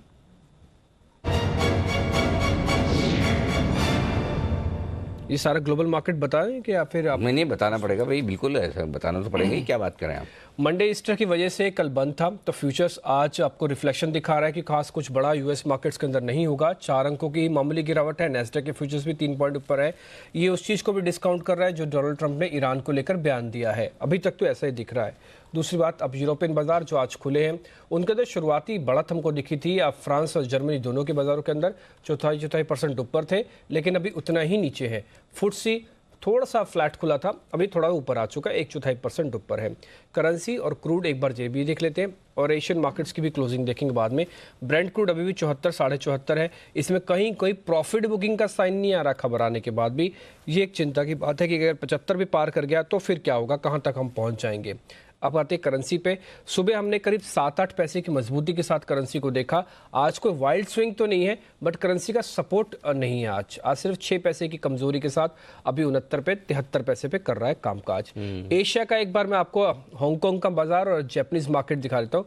हांगकांग का बाजार बिल्कुल फ्लैट बंद हुआ, जापानीज मार्केट 41 अंकों की बढ़त के साथ बंद हुआ है। सर क्या करें? एक बार मैं फिर से फ्यूचर से देखना चाहता हूँ। डाउ फ्यूचर्स, हाँ। नेस्डैक और डाउ फ्यूचर्स में 4 और 3 अंकों की ही मामूली गिरावट है, कुछ ज़्यादा बड़ा मूव नहीं है, फ्लैट ही समझिए। करेंसी ऊपर खुल के नीचे आ गया। तो बेसिकली जो बाजार में मैं जानबूझ के इसलिए आपको कह रहा था कि आज 2:45 बजे करेंगे, क्योंकि ऐसा 2:30 से 2:45 के बीच में लग रहा था कि एक बार मार्केट नीचे जाने को तैयार है, लेकिन इसलिए आज से हल्का सा लेट हो गए कि एक्शन पहले आ गया है। लेकिन फिर भी अब जो भी है मैं आपके सामने रख दूँ। पहली चीज़ निफ्टी या बैंक निफ्टी? पहले से निफ्टी सर, निफ्टी 600 के नीचे वापस खड़ा है। हाँ, निफ्टी 11,600 पर है। 11,600 और 11,625 पे 2 लोट में निफ्टी बेचना चाहिए अभी भी। ऊपर का 11,650 का स्टॉप लॉस है, नीचे की तरफ पहला टारगेट है 11,582 का जो छोटा टारगेट है, जहां आज का लो है। उसके बाद 11,550 तक के टारगेट के लिए यहाँ पर भी क्वाली की रहा है। ठीक है, यानी कि 600 625 दोनों पे बेचना बेचना। स्टॉप लॉस का रख ले 11,650 आज का हाई, 650 आज का हाई। ये सिर्फ क्लोजिंग तक के लिए है ना। 11,550 नीचे का टारगेट, 11,550 550 आज का टारगेट हो जाएगा निफ्टी का। ठीक है, तो 50 पॉइंट ऊपर ही स्टॉप लॉस बन रहा है, 50 पॉइंट नीचे का टारगेट है। 2 लॉट ऊपर बेचेंगे तो फिर आपका रिस्क वर्ड और ठीक हो जाएगा, जब 625 पे अगर आपको बेचना है तो। अब सर जरा बैंक निफ्टी के भी बताइए फिर। बैंक निफ्टी में शॉर्ट करना चाहिए आपको, लेकिन बैंक निफ्टी में एक ही दिक्कत है कि नीचे बहुत आ गए हैं। तो बैंक निफ्टी का 29,500 29,525 के टारगेट के लिए वहाँ तक जाने की संभावना है। अब 75-100 पॉइंट के लिए आपको शॉर्ट करना है या नहीं करना, वो वाली देखने के बाद। लेकिन वो भी नहीं बचे, अब तो 583 चल ही रहा है। बहुत तेजी से गया, एक्चुअली मिस हो गया। मुझे लग ही रहा था कि जैसे 29 आज का लो तोड़ेगा, एक्चुअली मैं पहले ये बोल देता तो ठीक था कि आज का लो टूटते ही आपको शॉर्ट कर देना है। सुबह हालांकि ये हमने बोला था, याद हो तो क्या, जैसे ही लो टूटे। लेकिन मुझे लगता है कि अगर आपकी शॉर्ट पोजीशन है तो 29,525 29,550 तक के टारगेट के लिए होल्ड करिए, नीचे आना चाहिए। ठीक है, यहाँ से थोड़ा और गिरावट आ सकती है, यानी कि कोई एवरेज करने की भी कोई जल्दबाजी किसी तरीके की ना, खरीदने के लिए खरीदारी भी ना की जाए, एवरेज भी ना की जाए, है ना। बिल्कुल नहीं, तो फिलहाल अभी थोड़ा और नीचे आ सकता है। बिल्कुल। ये 29,500 को भी तोड़ सकता है आज? ये गंदा सवाल पूछा आपने। 29,500 को तोड़ने में मालूम है डिम्पी क्या होगा, समस्या बहुत बढ़ जाएगी। अब जब मैं पहले सीधा सीधा खाली एनालिसिस दे रहा था, अब चूंकि जब आपने इतनी बात करी तो मैं डेटा देता हूँ। पहले 29,500 के पुट पर 10 लाख शेयरों का ओपन इंटरेस्ट है। पहली चीज़ तो ये कि 29,600 के नीचे आप 5-7 मिनट रह गए ना, तो भी आपके लिए दिक्कत बहुत है। क्यों है मैं बता देता हूँ। 29,600 पे 5 लाख, 29,700 पे 5 लाख, 29,800 पे 5 लाख, यानी 3 स्ट्राइक प्राइस पर 15 लाख शेयर पुट में ऑलरेडी हैं। जिन लोगों ने पुट बेचे हुए हैं, तेजी की पोजीशन बनाई हुई, वो ऑलरेडी रिस्क में आ गए। तो 29,600 के नीचे जैसे आपने ट्रेड करना शुरू किया, आप वैसे ही 15 लाख शेयर तो शॉर्ट हैं ही। 29,500 के नीचे और गए तो माफ़ कीजिएगा, लोग हैं ही। 29,500 के नीचे गए तो 25 लाख शेयर आपके ऐसे हो जाएंगे जो रिस्क पर है। तो 29,500 के नीचे वो क्या बोलते हैं इसको, त्राहिमाम, भगवान ही मालिक है, ऊपर वाला बचा है। 29,500 ना टूटे वो बेहतर है, टूटना नहीं चाहिए मेरे हिसाब से, मेरे अंदर की गट फीलिंग। लेकिन वही है कि जो जितना मजबूत सपोर्ट है वो टूटने के बाद उतना ही पैनिक मचता है। तो 29,500 ना टूटे, यही प्रार्थना कीजिए आप बस। खैर इस बीच सेंसेक्स तो आ चुका है लाल निशान में, अब निफ्टी भी ऑलमोस्ट लाल निशान में ही क्योंकि 29,500 के नीचे तो डिम्पी है ना, फिर मेरा बॉल इंतजार मत करना, आपके अनिल जी कॉल देंगे, शॉर्ट कॉल देंगे, ये फिर तो आपके नसीब पे कि आपको 100 पॉइंट मिलते हैं, 50 मिलते हैं, 150 मिलते हैं, 250 मिलते हैं, क्योंकि वो खराब वाला हो जाएगा मामला। 29,500 आखिरी उम्मीद है आपकी, आखिरी उम्मीद है। और 25 लाख शेयर अगर आपके पुट राइटर्स तेजी की पोजीशन रिस्क पे आ जाती है, 25 लाख में से आप समझो अगर 10 से 15 लाख शेयर वाले लोग ये सोचे कि चलिए यार हमने पुट बेच की गलती की है, काट लेते हैं, तेजी की पोजीशन खत्म करते हैं, तो सोचिए खरीदेगा कौन, है ना। निफ्टी एक बार फिर से आपको बोलना चाहता हूँ, क्योंकि निफ्टी में दो चीज़ें, एक तो 11,700 पे इतनी भयंकर कॉल राइटिंग हुई है। आज सुबह भी मैं ये बोल रहे थे 11,700 के पहले सोचो ही मत कि आप तेजी कर भी सकते हो, मन में ख्याल आना भी गलत बात है। 11,600 पे जहाँ अभी हम हैं, इसके नीचे रहने में भी समस्या है, क्योंकि 11,600 के पुट में 30 लाख शेयर हैं, और अगर आप 11,600 के नीचे बने रहते हैं और आज क्लोजिंग देते हैं फिर से, तो फिर आपके लिए मुश्किल बढ़ सकती है। मुश्किल बढ़ रही है क्योंकि 3 अंकों का नुकसान अब आ चुका है। ये मुश्किल जो बढ़ रही ना, ये उधर देखो मत आप, मुश्किल जो भी बढ़ेगी ना निफ्टी बैंक से बढ़ेगी। आप देखो निफ्टी फ्लैट है, बैंक निफ्टी आधा % नीचे है। 29,500 आखिरी उम्मीद है बैंक निफ्टी पे, ये गया तो गया। ठीक है, तो यहाँ पे दोनों पे अभी किसी तरह की कोई एवरेज या खरीदारी नहीं, बल्कि बिकवाली की ही राय। और 550 टूटेगा तो फिर मुश्किल 29,550 पे और बढ़ती आपको दिखेगी।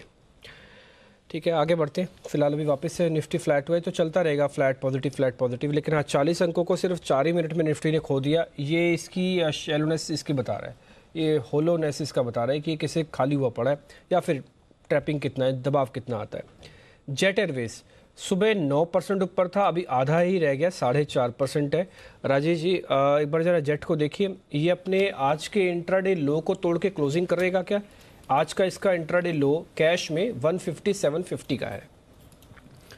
देखिए डिम्पी जी, स्ट्रक्चर तो काफ़ी वीक हो चुका है स्टॉक का, और जिस तरीके का आज पुल बैक एक्शन देखने को मिला और हायर साइड पे जिस तरीके का सेलिंग बना हुआ है, मुझे लगता है स्टॉक में वापस ये लो तोड़ सकता है। 152 तक के लोअर साइड के लेवल मुझे लगता है वापस देखने को मिल सकते हैं। सो किसी के पास भी अगर प्रॉफिट है, इंट्राडे भी अगर लॉन्ग किया हुआ और प्रॉफिट में है, तो बुक कर लेना चाहिए।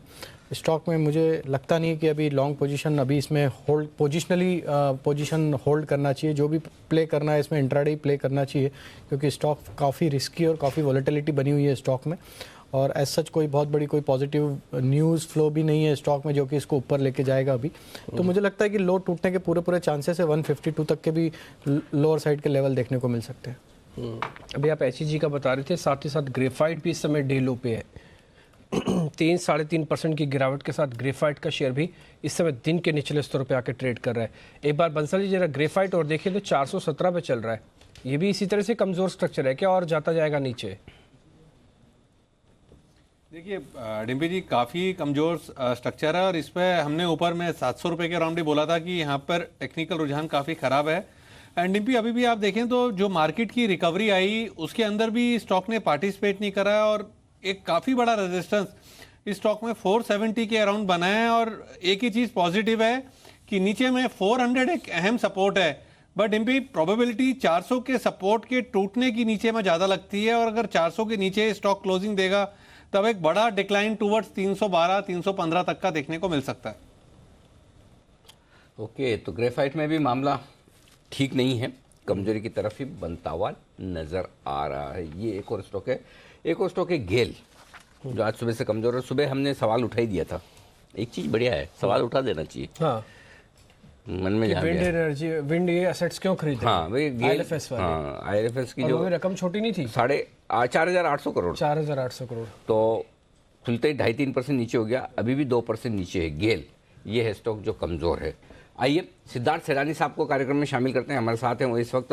सिद्धार्थ जी, पहले गेल पे बता दीजिए, मार्केट पे, उसके बाद पूछता हूँ आपसे व्यू। गेल क्या करना चाहिए? 2% नीचे।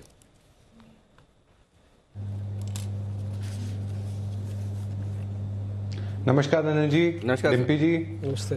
गेल की अगर बात करूं तो अभी हमारी कोई राय नहीं है निवेश की गेल पे, और हमें अभी भी लगता है कि जिस हिसाब से क्रूड वोलेटाइल हो रखा है, ओवरऑल गैस प्राइसेस भी वोलेटाइल है, गेल पे अभी हमारी कोई राय नहीं है। इनफैक्ट हम मानते हैं कि इंजीनियर्स इंडिया जो एक सरकारी कंपनी, और ऐसा अमूमन देखा गया है कि एक बार बड़े इलेक्शन, पार्लियामेंट, लोकसभा इलेक्शन खत्म होने के बाद सरकारी कंपनियों में बहुत अच्छा रुझान हो जाता है। उनमें से एक इंजीनियर्स इंडिया हो सकता है जो ऑयल एंड गैस की कंसल्टेंसी करती है। गेल से बजाय हमें लगता है कि थोड़ा सेफर, बट अभी के हिसाब से अगर होगा वो होगा इंजीनियर्स इंडिया के। लेकिन आइए गेल के बाद एक बार मार्केट पे व्यू ले लें। पिछली बार तो आए थे तब मार्केट कमज़ोर था और एयर स्ट्राइक का दिन था और उस दिन सिद्धार्थ जी ने बोला ले लो ले लो ले लो, सब कुछ ले लो, और वहाँ से मार्केट नॉन स्टॉप। सिद्धार्थ जी वैसा तो माहौल नहीं है लेकिन थोड़ा थोड़ा वैसा ही है, कम है, नीचे है बाजार, 2-3 दिनों से ख़राब हो रहा है। अब बताइए यहाँ पर भरपूर खरीदारी का वक्त आ गया, अभी थोड़ा टाइम है?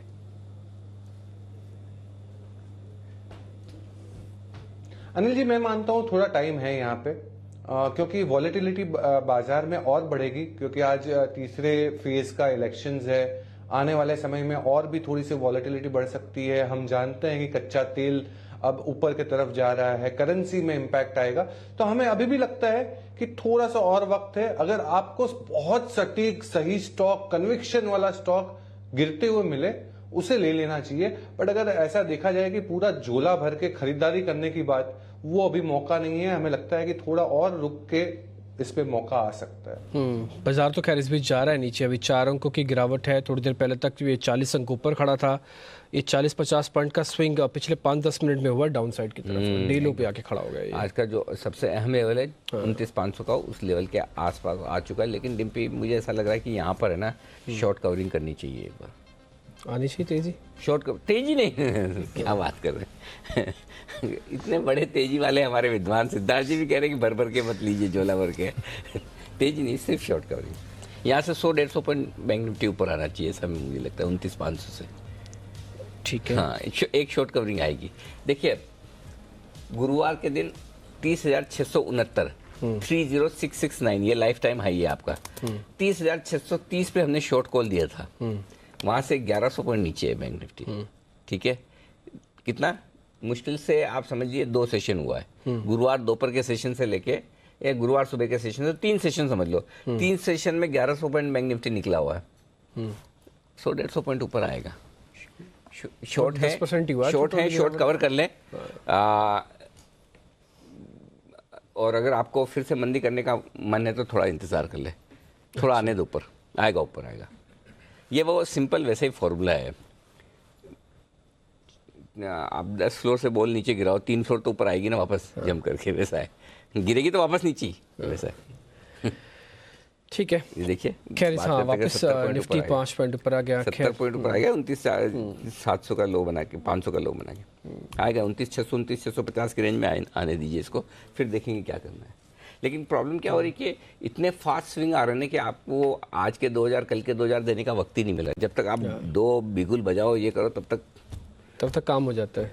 और उसकी एक और वजह बताऊं कि निफ्टी ने तीसरी बार आज लो नहीं तोड़ा है, कल का और आज का। तो निफ्टी गिरने से इनकार कर रहा है। जब निफ्टी गिरने से इनकार कर रहा है तो बैंक निफ्टी में फिर उस हिसाब से आज काफ़ी हो गया एक्चुअली, ऐसा है। तो 29,500 शायद होल्ड करे, देखते हैं क्या होता है। ठीक है, इस बीच टायर कंपनीज में रुक रुक के थोड़ी खरीदारी हो रही है। आज बालकृष्ण इंडस्ट्रीज करीब 2% ऊपर है, सीएट का रुझान भी ठीक है। आज सुबह हम इसके बारे में बात भी कर रहे थे कि 1100 दिखाएगा ज़रूर, जब आज सुबह किरण से बात हो रही थी। एक बार राजेश जी जरा देखिए तो बालकृष्ण इंडस्ट्रीज और सीएट दोनों को। देखिए, बालकृष्ण इंडस्ट्री में ज़रूर आज एक बाइंग एक्शन देखने को मिला। मुझे लगता है स्टॉक में थोड़ा और मोमेंटम बाइंग साइड का देखने को मिलेगा और ये स्टॉक यहाँ से मुझे लगता है 975 से 980 के जोन में जाएगा। हालांकि स्ट्रक्चर ओवरऑल इसका वीक है अभी, बट जिस तरीके का आज बाइंग इंटरेस्ट देखने को मिला, मुझे लगता है थोड़ा और यहाँ से अपमूव हम यहाँ से देख सकते हैं स्टॉक में। और दूसरे स्टॉक में देखें तो अपोलो टायर और सीएट में भी आज बाइंग एक्शन देखने को मिली है। तो ये ओवरऑल पूरा सेक्टर में थोड़ा थोड़ा बाइंग एक्शन है, but near term to short term अगर स्ट्रक्चर देखें तो वीक है। ये एक पुल बैक जैसे ही ट्रेड प्ले करना चाहिए इसमें। बहुत बड़ा मुझे नहीं लगता कि इसमें बहुत बड़े यहाँ से तेजी तीनों स्टॉक्स में देखने को मिलेगी। जो भी स्टॉक मूव देंगे वो 1 से 2% के आसपास ही इसमें गेन देखने को मिलेगा और वहाँ प्रॉफिट बुक कर लेना चाहिए, क्योंकि हालांकि इनका स्ट्रक्चर देखें तो स्टॉक के स्ट्रक्चर वीक है। तो बालकृष्ण इंडस्ट्री में 975 980 तक का लेवल है जहाँ पे प्रॉफिट बुक करना चाहिए। सीएट में देखें तो 1095 से 1100 यही एक रेंज लग रही जहाँ तक ये स्टॉक आ सकता है, वहाँ पे अगर ये आता है तो प्रॉफिट बुक करना चाहिए। ठीक है, आज वैसे तो रिलायंस इंडस्ट्रीज भी ऊपर है, इन्फोसिस भी ऊपर है, इन दोनों दिग्गज पे एक बार क्या करना चाहिए एक बार समझ लेते हैं। कुणाल जी, इन दोनों में से किसी एक को रखना हो अभी, क्योंकि एक तो आईटी के हिसाब से स्ट्रेंथ ठीक दिख रही है इन्फोसिस, टीसीएस, विप्रो की, दूसरा सामने रिलायंस इंडस्ट्रीज है, कल की 3% की गिरावट के बाद आज पुल बैक का सौदा दिखा रहा है। इन दोनों टॉप गेनर्स को, कॉन्ट्रीब्यूटर्स को मैं किसी एक को रखना है तो किसको रखें, रिलायंस को कि इन्फोसिस को? देखिए रिलायंस रखना चाहिए डीपी। मुझे लगता है कि देखिए रिलायंस का स्ट्रक्चर सबसे उम्दा है, जिस तरह का 1340 के आसपास 1335 के आसपास एक बेस बना है, और आज आप देख रहे हैं जो आउट परफॉर्मेंस भी निफ्टी में है वो मोस्टली रिलायंस की वजह से है। मुझे लगता है कि रिलायंस में आपको और ऊपर के लेवल्स देखने को मिलेंगे। रिलायंस में जैसे ही चाल बनेगी 1380 पार होगा, इस काउंटर में वापस से आपको नए हाइस बनते हुए दिखेंगे। तो मुझे लगता है रिलायंस जिनके पास है बिल्कुल रखना चाहिए। और इलेक्शन में जाते हुए मुझे लगता है कि रिलायंस अगर बाजार में तेजी बनती है पोस्ट इलेक्शन या इमीडिएटली बिफोर इलेक्शन रिजल्ट्स, तो उसका सबसे बड़ा दारोमदार रिलायंस पर होगा। बिल्कुल होल्ड करके चलें और 1330 पर एक स्टॉप लॉस रखें। ठीक है, 1330 का इसका भी होल्ड कर सकते हैं। सिद्धार्थ जी, आपका सबसे ज़्यादा कन्विक्शन वाला ट्रेड कौन सा है इस समय? सारे समीकरण को देखते हुए, जब तीसरे चरण की वोटिंग भी हो रही है, सब चीज़ों को ध्यान में रखते हुए सबसे कन्विक्शन वाला ट्रेड कौन सा है आपका?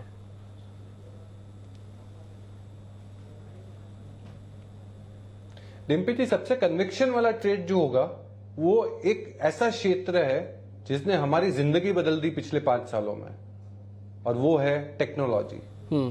हम मानते हैं कि टेक्नोलॉजी में लीडर जो है वो है टीसीएस।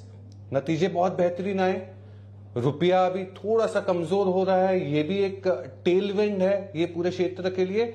ओवरऑल पर्सपेक्टिव से जिस हिसाब से इनके कांस्टेंट करेंसी ग्रोथ आ रही है, जिस हिसाब से नए डील्स मिल रहे हैं, करीबन $6.2 बिलियन के नए टोटल कॉन्ट्रैक्ट वैल्यू के डील मिले हैं वर्सेस $5.9 बिलियन। हमें लगता है कि टीसीएस यहां से बहुत जोरदार चल सकता है। 2500 का हमारा लक्ष्य है। जैसे कुणाल जी कह रहे थे कि रिलायंस लीड ले सकता है इलेक्शन के पहले या बाद, रिजल्ट के बाद, टीसीएस भी एकमात्र वैसी कंपनी हो सकती है जो बाजार को ऊपर या नीचे ले जा सकती है, और हमें लगता है फुल कन्विक्शन के साथ टीसीएस पे यहां पे खरीदारी करनी चाहिए 2500 के लक्ष्य से। ठीक है, टीसीएस के अंदर करनी है खरीदारी। एक बार जरा टीसीएस का राजेश जी जरा चार्ट भी देख लीजिए, इसी लेवल पे एंट्री करें या 50-60 रुपए की गुंजाइश, थोड़ा नीचे आए तब ले लें? देखिए इन्वेस्टमेंट के हिसाब से तो मुझे लगता है कि कोई भी डिप आती है इसको बाय करना चाहिए, क्योंकि स्टॉक का स्ट्रक्चर ओवरऑल पॉजिटिव है। और जिस तरीके का इसमें हमने पिछले कुछ दिनों में जो भी सेलिंग प्रेशर भी देखा था वो लोअर साइड पे एब्जॉर्ब होते हुए दिखा है।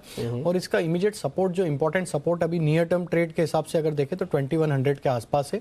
और अगर कोई थोड़ा लंबे नजरिए से किसी को बाय करना और कोई मार्केट में कोई बड़ी गिरावट आती है, तो मुझे लगता है कि ये स्टॉक में जो बड़ा सपोर्ट बन के आएगा वो 2040 के आसपास है। तो ये 100 रुपए की रेंज है, यहाँ से 2150 के आसपास ट्रेड कर रहा है, और 2050 ये 100 रुपए की रेंज है। इसको बाय एंड एक्यूमुलेट करना चाहिए इस रेंज में कभी भी स्टॉक मिलता है तो।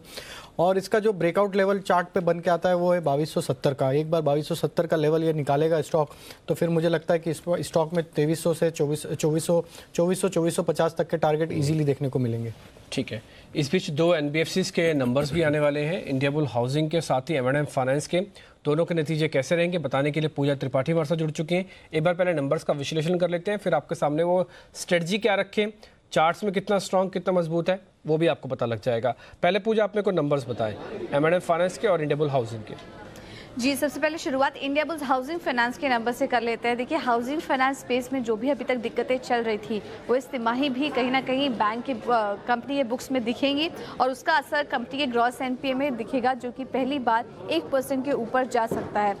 इसके अलावा सेक्टर में लिक्विडिटी का असर तो रहेगा ही।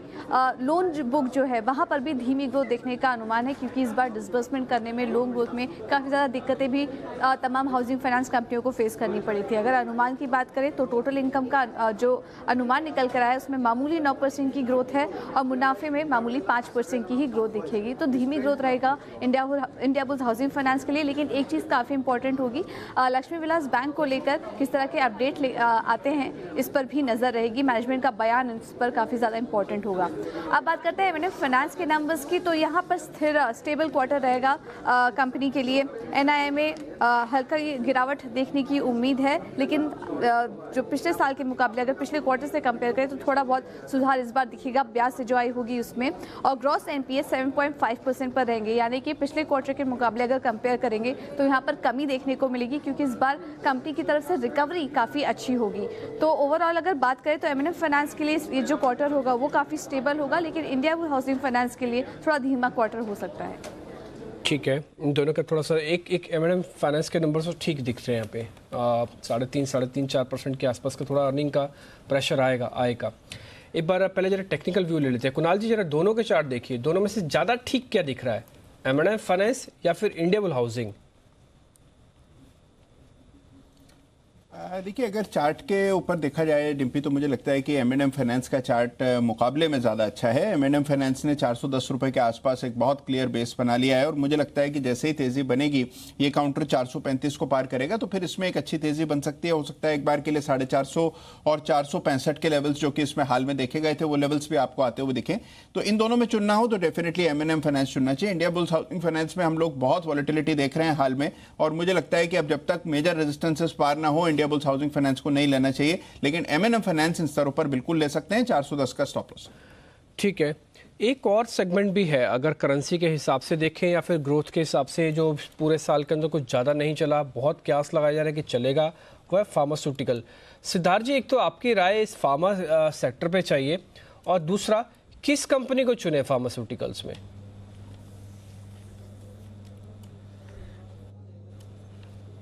फार्मा क्षेत्र में डिम्पी जी बहुत चुनिंदा होने की जरूरत है, और उसमें से वही कंपनी चुने जिस पे आज खबरें हैं।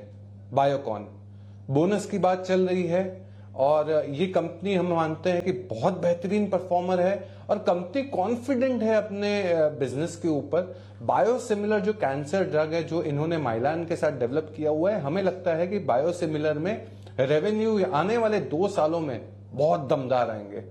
बायोकॉन हमें लगता है थोड़ी धीमी गति हो गई है अभी शेयर में, पूरे ही क्षेत्र में, पर हम मानते हैं कि धीमी गति से आप मिसलीड ना हो।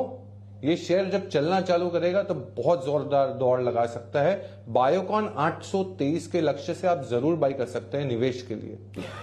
ठीक है, खैर इस बीच बाजार आ रहा है नीचे, अब 17 अंकों की गिरावट आ चुकी है। अगर आप देखें तो 40 पॉइंट ऊपर के गए, 17 पॉइंट की गिरावट आई, करीब 50, 60, 70 पॉइंट का मार्केट का स्विंग आपको दिख रहा है। और निफ्टी बैंक के अंदर भी तस्वीर कुछ वैसी है। सेंसेक्स अब 86 अंकों की गिरावट के साथ ट्रेड कर रहा है। हालांकि करेंसी ने कुछ ज़्यादा डैमेज नहीं किया, क्रूड अभी भी 74 के ऊपर ही खड़ा हुआ है, लेकिन जो कॉल राइटर्स आप बता रहे थे उसका प्रेशर अभी भी साफ साफ देखने को मिल रहा है। निफ्टी इंट्राडे लो पे आके खड़ा हो गया है और इस समय 21 से 22 अंकों के नुकसान के साथ ट्रेड कर रहा है। इंट्राडे लो निफ्टी का इस समय 22 अंकों का नुकसान है। बिल्कुल, चलिए तो बिल्कुल बजाएंगे, बिल्कुल बजाते हैं। BTST का मेरा तो BTST होता ही नहीं, कल के 2000 होते हैं। कल के तो कल के 2000 का बिल्कुल।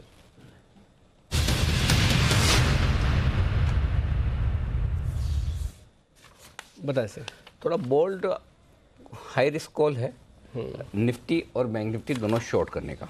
वापस से डबल बिगुल है ये। पहले निफ्टी बता दूं, मैं इंतजार ये कर रहा था कि 11,583 स्पॉट लेवल पर तोड़ता है और उसके बाद यहाँ पर शॉर्ट कॉल बनता है। तो 11,550 और 11,525 ये 2 टारगेट के लिए आपको निफ्टी में शॉर्ट पोजीशन बनानी चाहिए। 11,575 के आसपास चल रहा है इस वक्त। मैं स्पॉट लेवल दे रहा हूँ क्योंकि कोई अगर करंट बेचता है, कोई नेक्स्ट बेचता है, पता नहीं अभी ये आपका स्टॉप लॉस हो गया है 11,600 का, 25 पॉइंट की रिस्क है आपकी। नीचे की तरफ का टारगेट है 11,550, 11,525। इसके लिए आपको निफ्टी में शॉर्ट करना है। अब आइए बैंक निफ्टी। बैंक निफ्टी के लिए बिल्कुल अलग से चाहिए। अच्छा, तो फिर अलग से बजा देते हैं। बिल्कुल अलग से बैंक निफ्टी का बिल्कुल अलग से।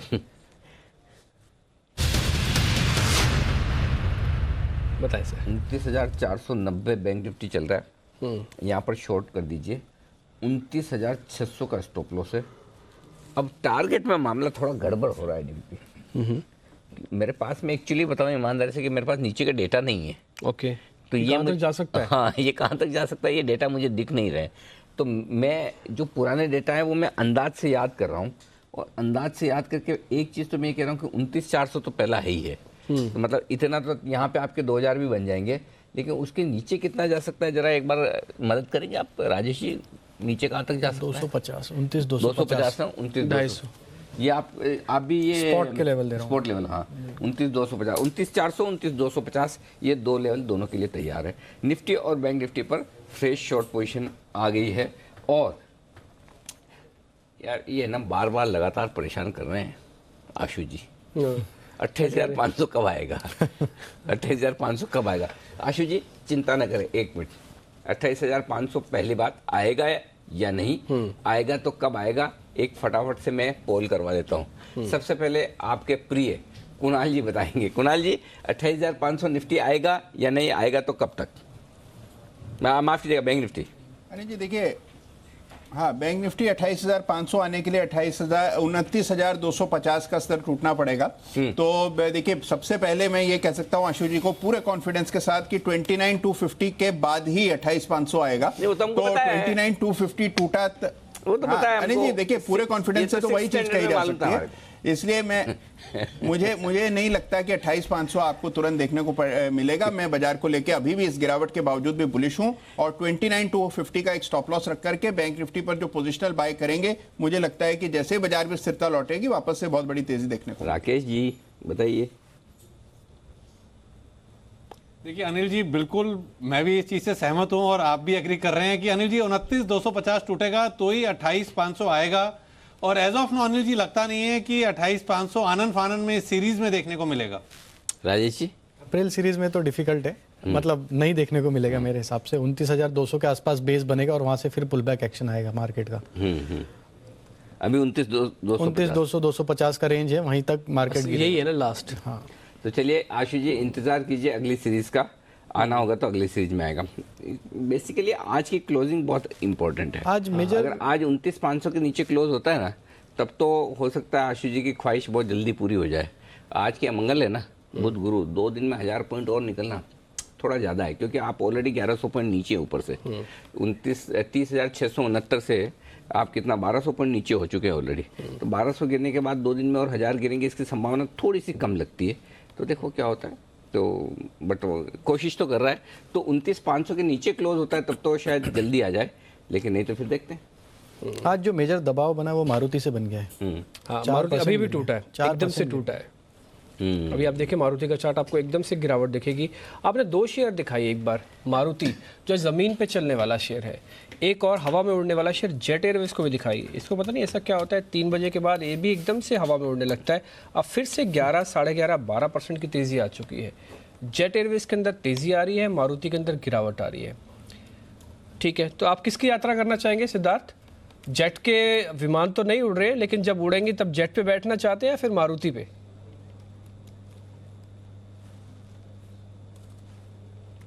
मैं जमीनी यात्रा करना मंजूर है मुझे, और मैं मारुति से ही यात्रा करूंगा, क्योंकि यहाँ पे सेफ्टी तो है। गाड़ियां बिक रही है सब जगह, दिख रही है सब जगह, और उस पर बैठ भी सकते हैं। और सबसे बड़ी चीज, मारुति हर गिरावट पे लेना चाहिए। जैसे मैंने पहले कहा, कोई कोई शेयर ऐसे हैं जो कंप्लीट हाई कन्विक्शन वाले शेयर है, जैसे मैंने अभी टीसीएस की बात की, मारुति एक जिक्र करूंगा। हम लोगों ने हालांकि 6600 से बाइंग की रिकमेंडेशन दी थी, बट जहां पे भी गिरावट मिलती है थोड़ी थोड़ी क्वांटिटी आप अक्यूमुलेट कर सकते हैं, क्योंकि ये कंपनी का लक्ष्य 8500 का है। ठीक है, आप कह रहे हैं कि मारुति पे आप ज़रा बुलिश दिख रहे हैं, इस समय मारुति आपको ठीक लग रहा है। एक बार आप पहले भी मारुति बोल के गए थे, जिस दिन से आपने बोला उस दिन से और मारुति रुका नहीं था। कह रहा आज तो खैर 3-3.5% की गिरावट के साथ अभी ट्रेड होता हुआ दिख रहा है। इंटरेस्टिंग। जेट एयरवेज पे एक बार वापस से पूछना होगा, क्योंकि 11-12% की तेज़ी है, 20% ना हो जाए, ऐसा कुछ दिख रहा है आपको? अगले आधे घंटे में 20% तो नहीं हो सकता जेट? देखिए जिस तरीके से इसका ट्रेडिंग पैटर्न है, इसको थोड़ा सा प्रिडिक्ट करना भी डिफिकल्ट है, क्योंकि स्टॉक में जिस तरीके का मूव बन के आया है पिछले 2-3 दिनों में, और आज भी इंट्राडे का अगर हम डेटा देखें तो जिस तरीके से इसमें एक्शन है, मुझे लगता है ये स्टॉक ऊपर में 174-75 एक इसका हर्डल बना हुआ है, वो क्रॉस करेगा तो फिर जरूर उसमें जो पिछले हाई थे 184-85 के, वहाँ तक जा सकता है। तो अभी यहाँ से इमीडिएट लेवल पे मुझे लगता है 174-75 एक लेवल रहेगा, जहाँ पे इसको वापस देखना होगा कि क्रॉस कर पाता है या नहीं। अदरवाइज वहाँ से वापस मुझे लगता है कि सेलिंग प्रेशर बनेगा। बड़ी ज़बरदस्त एक्शन होती हुई दिख रही है स्टॉक। ये बात सही है, इसकी टाइमिंग सही परफेक्ट है। ये 2-2:30 बजे के बाद, कल भी ऐसा ही हुआ था, 2:30 बजे 2:45 बजे के बाद एक्शन आया, आज भी सेम वैसा ही।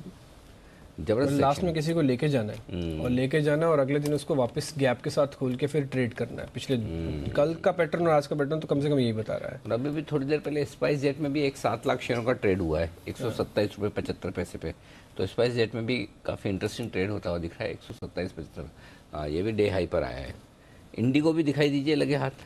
कभी कभी ये होता है कि जेट का फायदा इंडिगो का नुकसान, तो क्या आज वैसे ही, क्योंकि इंडिगो सुबह ऊपर खुल के गिरा तो था, डे लो पर है, तो ये इंटरेस्टिंग है। ठीक है। इस बीच बजाज फाइनेंस के अंदर आज वापस से तेजी है 1 से 1.5% की। कई दिनों के ठहराव के बाद बजाज फाइनेंस के अंदर भी तेजी आई है। तो एक बार कुणाल जी जरा इस पे भी आपकी राय। 3034 पे चल रहा है बजाज फाइनेंस, क्या किया जाए?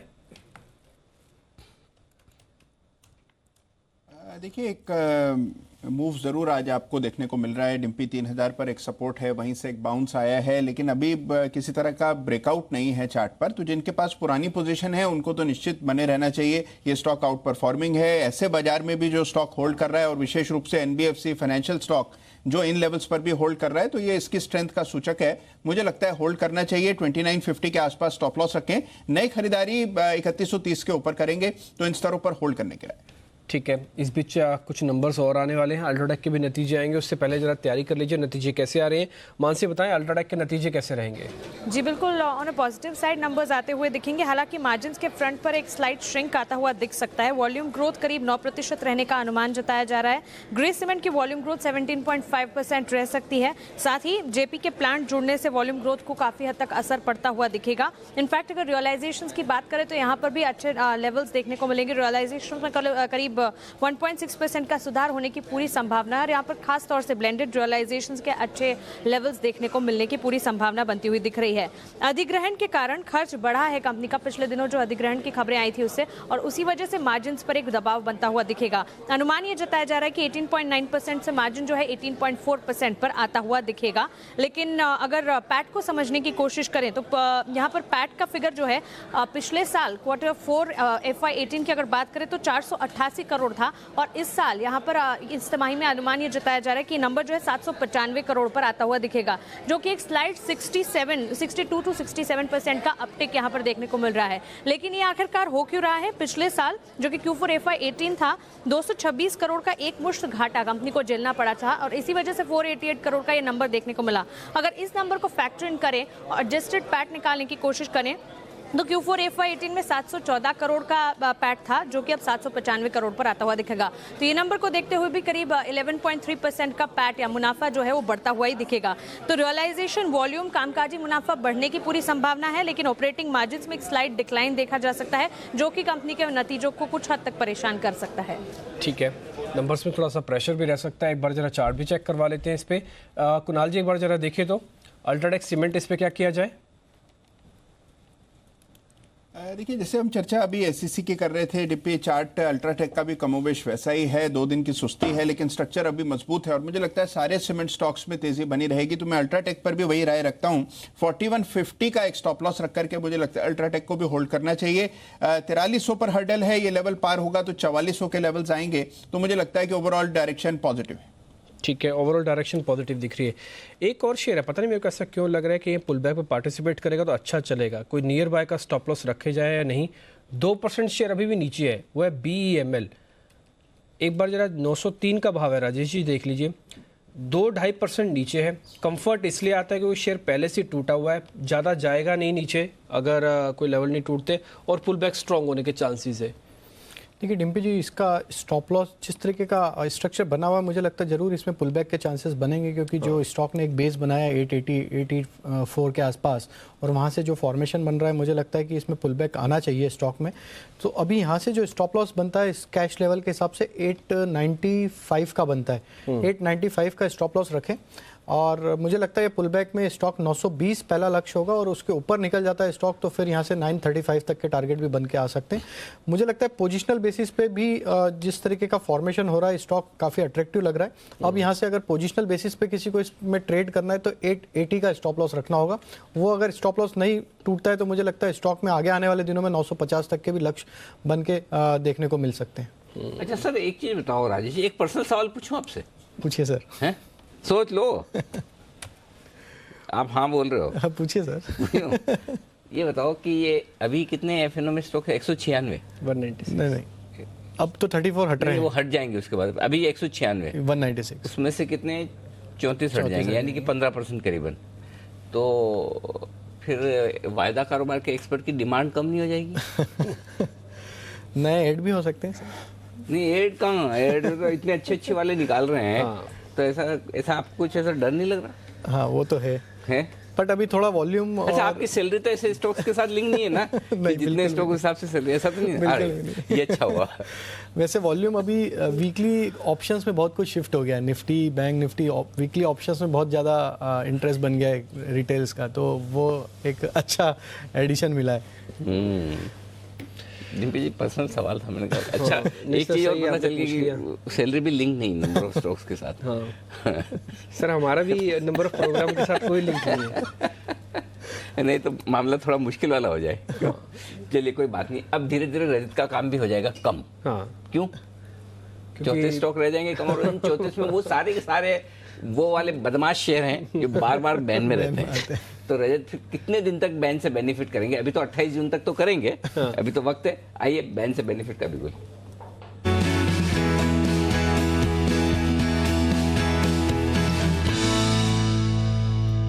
रजत, क्या ये 28 जून के बाद भी ये सेगमेंट जारी रहेगा? पता नहीं सर, 34 तो बाहर होने वाले हैं, उसके बाद देखते हैं। लेकिन धीरे धीरे करके खत्म ही हो जाएंगे ऐसे लग रहा है, क्योंकि लगातार सिलसिला जारी है और एफएनओ की स्टॉक सूची जो है स्टॉक फ्यूचर्स की वो और कम होने वाली है 3 सीरीज के बाद। लेकिन जो स्टॉक्स हैं अभी 7 बैन में हैं स्टॉक फ्यूचर्स, और वैसे के वैसे जो के त्यों बने रहेंगे। कल के सत्र में भी ऐसा लग रहा है कि ये जेट एयरवेज, अदानी पावर, जिसमें 100% से ज़्यादा की पोजीशंस बैन में रहने वाले हैं। डीएलएफ, पीसी ज्वेलर, आईडीबीआई में भी पोजीशंस बहुत स्ट्रॉन्ग है, अभी ये भी बैन में रहने वाले हैं। सभी में ही 95% से ऊपर की पोजीशंस पड़ी हैं। और वोडा आइडिया, रिलायंस कैपिटल, ये और 2 स्टॉक्स जो फिलहाल बैन में हैं और कल के सत्र में भी आपको बैन में ही दिखाई देंगे। ओके, तो आइडिया और रिलायंस कैपिटल ये आ जाएंगे आपके बाहर। रिलायंस कैपिटल 95% आ जाएगा क्या? नहीं, बाहर कोई भी नहीं आएगा सर। सॉरी, वैसे के वैसे ही बैन में बने रहेंगे साथों के साथ। तो नए एंट्रेंट आ सकते हैं। ये 2 ऐसे स्टॉक्स हैं जो नए आ सकते हैं सूची में। उसमें रिलायंस पावर, जिसमें अभी पोजीशंस पहुंच गई हैं 98% के आसपास, और दूसरा है अदानी एंटरप्राइजेज, जिसमें 96% के ऊपर की पोजीशंस इस समय दिखाई दे रही हैं। तो प्रोबेबिलिटी है कि ये दोनों जो स्टॉक्स हैं ये कल आपको एफएनओ बैन में, यानी कि कुल मिलाकर हो सकता है कि इस जो 7 की सूची है बढ़कर 9 तक पहुंच जाए। ये एफएनओ बैन में बने रहेंगे। डीएलएफ 108 पर, डीएलएफ बैन में कहाँ है? डीएलएफ बैन में क्या ना रजत? एक बार चेक करना पड़ेगा। नहीं, मेरे ख्याल से कल तो, आज तो 3 तो नए आए थे। अच्छा, जेट डीएलएफ आ गया था। जेट डीएलएफ और अदानी पावर, सही कह रहा हूं। जेट डीएलएफ और अदानी पावर तीनों आज एंटर हुए हैं बैन में। डरा रहे हो, पूरे 7 स्टॉक्स हैं जो इसमें बैन। काम पक्का कर लेते हैं, एकदम क्रॉस वेरिफिकेशन हो जाता है। आपको कभी एग्जाम में जाने के पहले ऐसा दोस्तों के साथ आपने डिस्कस नहीं किया कि कभी कोई फॉर्मूला या कोई ऐसी चीज, जैसे 10th का या 12th का एग्जाम दे रहे हो उससे पहले कि ये फॉर्मूला आएगा, तो ऐसा जितनी मुश्किल से जितना भी पढ़ा ना, जितना भी घोट के पढ़ सकते थे उसके बेसिस पेपर नहीं, हम तो है ना उस समय डिस्कस कर लेते थे। या तो जो याद है वो पक्का याद हो जाए, या जो याद है वो भूल जाए कंफ्यूजन में। नहीं, डिस्कशन करने में पक्का भूल जाए। पक्का भूल जाए, ठीक है। हम आगे से बैन से बेनिफिट का डिस्कशन नहीं करेंगे, जो सिर्फ रजत कहेंगे वही सुन लेंगे। बराबर ना? पता नहीं कंफ्यूजन में भूल ना जाए रजत, लेकिन मेरे को तो ऐसा डिस्कशन से याद हो जाता है।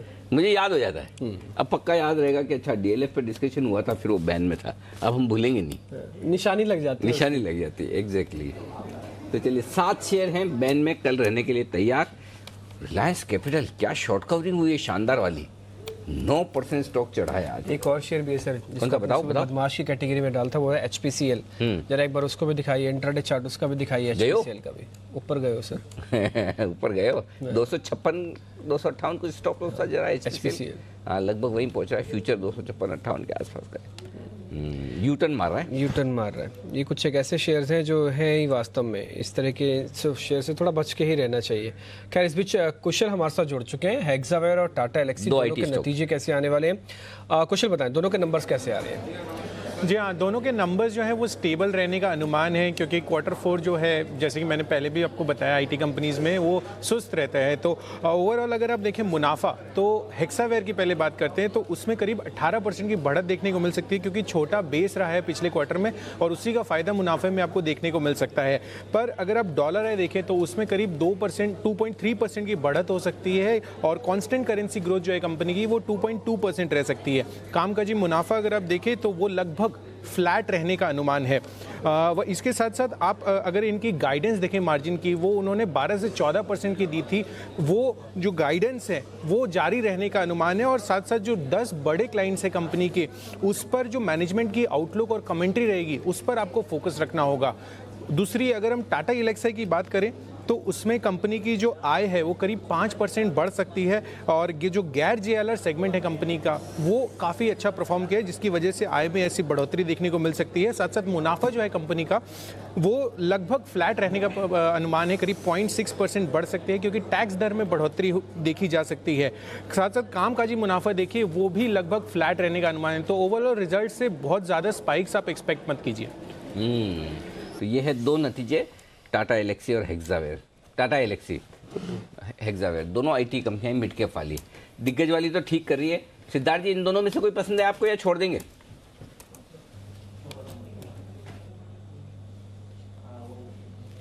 इन दोनों को ही छोड़ देंगे अनिल जी। दूसरी, हमें मिड कैप आईटी कंपनियां बहुत पसंद है, आपको शायद इनिशियल नाम उसका पता है, और वो है L&T इन्फोटेक। वाह, क्या बात है। L&T इन्फोटेक पूरे ऐसा सिद्धार्थ जी, L&T का पूरा खानदान ही पसंद है आपको?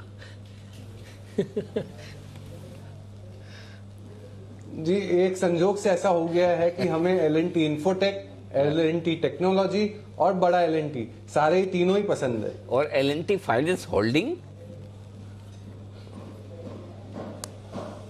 बस अनिल जी वो एक परिवार का एक हिस्सा रह गया है। हाँ। वो भी हम कभी ना कभी कवर कर लेंगे। ठीक बात है। चलिए, अभी जल्दी मत कीजिए उसको कवर करने की, क्योंकि कुणाल जी, राकेश जी ने कल चार्ट कॉर्नर में आशु मदान जी के आशीर्वाद के साथ उसे शॉर्ट कॉल दिया हुआ है, जो अभी तक जारी है। अभी तक मेरे ख्याल से वो शॉर्ट कॉल दे रहा है। L&T फाइनेंस दिखाइए क्या चल रहा है अभी, पता चले। 140 पर कल मुझे याद है कि शॉर्ट कॉल दिया था, 139.50 लगभग वहीं पर ट्रेड करता हुआ दिख रहा है। इस बीच बैंक निफ्टी दिन के लो पॉइंट की तरफ आया है एक बार, 29,455 आज का नीचे का स्तर लगाया है बैंक निफ्टी ने। ऐसा लग रहा है कि पूरा मन बना ले कि बंद तो मैं 29,500 के नीचे ही हूँगा, लेकिन ये बंद हो उससे पहले एक चीज़ और बंद होने वाली है आज, वो है तीसरे चरण की वोटिंग। और अगर आपका वोट डालना बाकी है, 3:30 बजे 10 मिनट के बाद तुरंत आपका काम यही होना चाहिए कि जाकर वोट डालें। लेकिन जिन लोगों ने वोट डाल दिए हैं उनको बहुत बहुत बधाई। और डॉक्टर अनिल शर्मा साहब, उन्होंने तस्वीर भेजी है, देखिए वोट डालने के बाद हमें और आप भी अपनी तस्वीरें भेजिए, हम आपको सामने शेयर भी देंगे। अनीता कबाड़िया हैं जो सूरत से, उन्होंने तस्वीर भेजी है अपनी, वोट डालने के बाद में है। अहमदाबाद से विनोद जी हैं, इन्होंने भी वोट डाल दिया है, बहुत बढ़िया काम किया है। अरे ये नाम गड़बड़ा गया, 2 अनीता अग्रवाल कैसे हो गई भाई? हाँ, ओके। पिनाकिन पटेल साहब है, ये गुजरात के हैं, और इन्होंने भी, गुजरात वाले सारे ज़्यादा वोट डाल रहे क्या गुजरात में? आज 26 सीटों पर सर वोट है ना? हाँ, अच्छा, पूरे गुजरात में एक साथ वोट है, तो आप कहीं भी गुजरात में आपको आज वोट कास्ट करना होगा। अच्छा, एक्चुअली कुछ विश्वस्त सूत्रों से मुझे ये पता भी चला है डिम्पी, गुजराती लोग मुझे बहुत प्यार करते हैं, ऐसा मुझे पता चला है।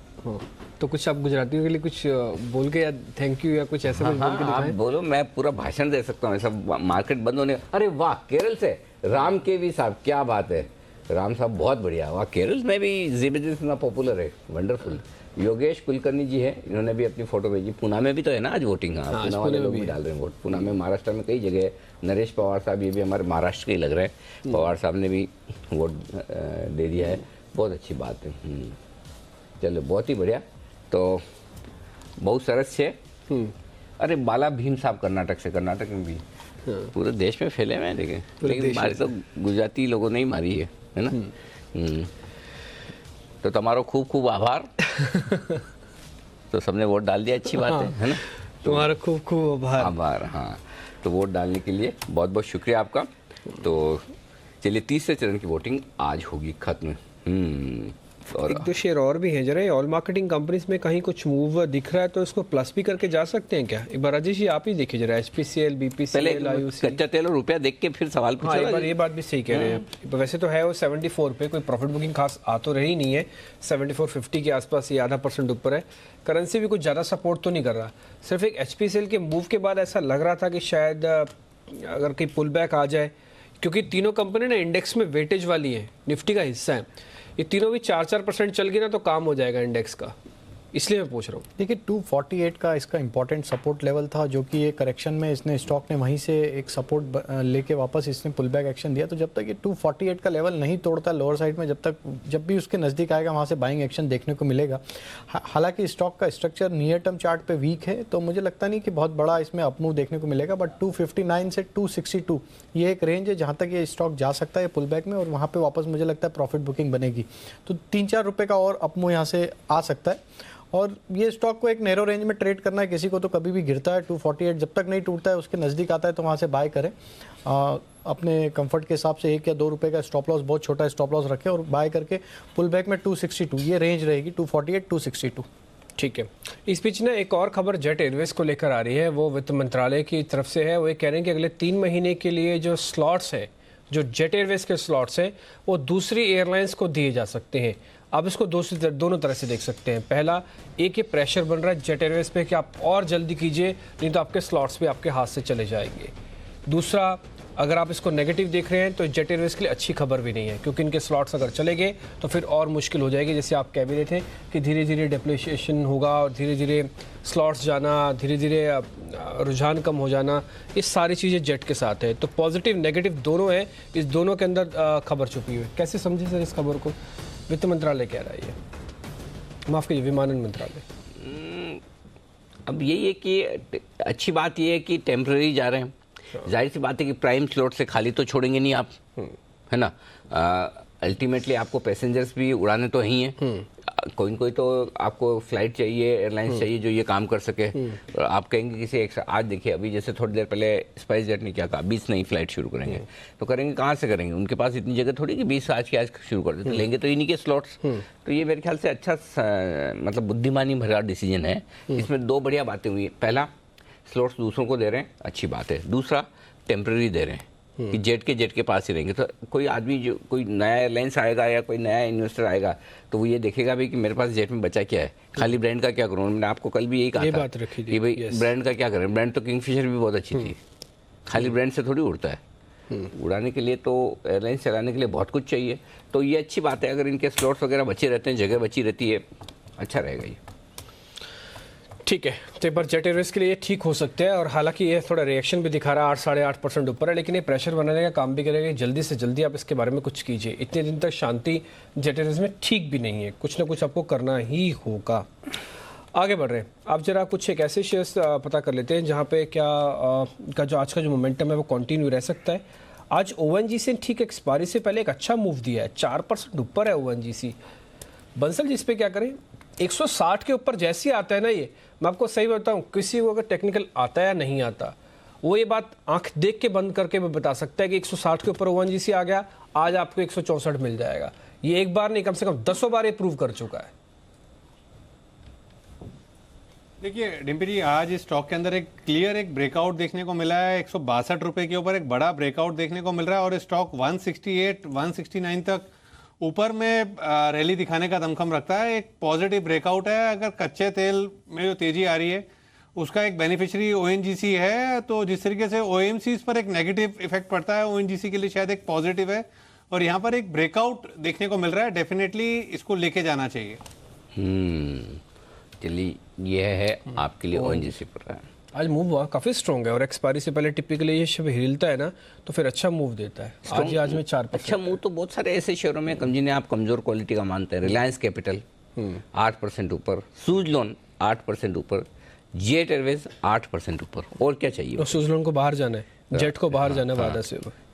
जाना तो बाहर जाने के बावजूद इनकी जो है तेजी बढ़िया होती हुई दिखी। M&M फाइनेंस दिन के हाई पॉइंट पर आ गया है, 426 पर कल नतीजे देगा। नतीजों के पहले सबको खरीदना है, आपको भी राजेश जी। बिल्कुल, स्टॉक का स्ट्रक्चर काफ़ी पॉजिटिव है और एक नैरो रेंज में कंसोलिडेट हो रहा है। उसके बाद मुझे लगता है नतीजे जिस तरीके से अभी ब्रीफ किया था, मुझे लगता है पॉजिटिविटी रहेगी इसमें नतीजों के बाद भी, और स्टॉक 435 440 तक अप मूव दिखा सकता है, तो बिल्कुल बाय करना चाहिए।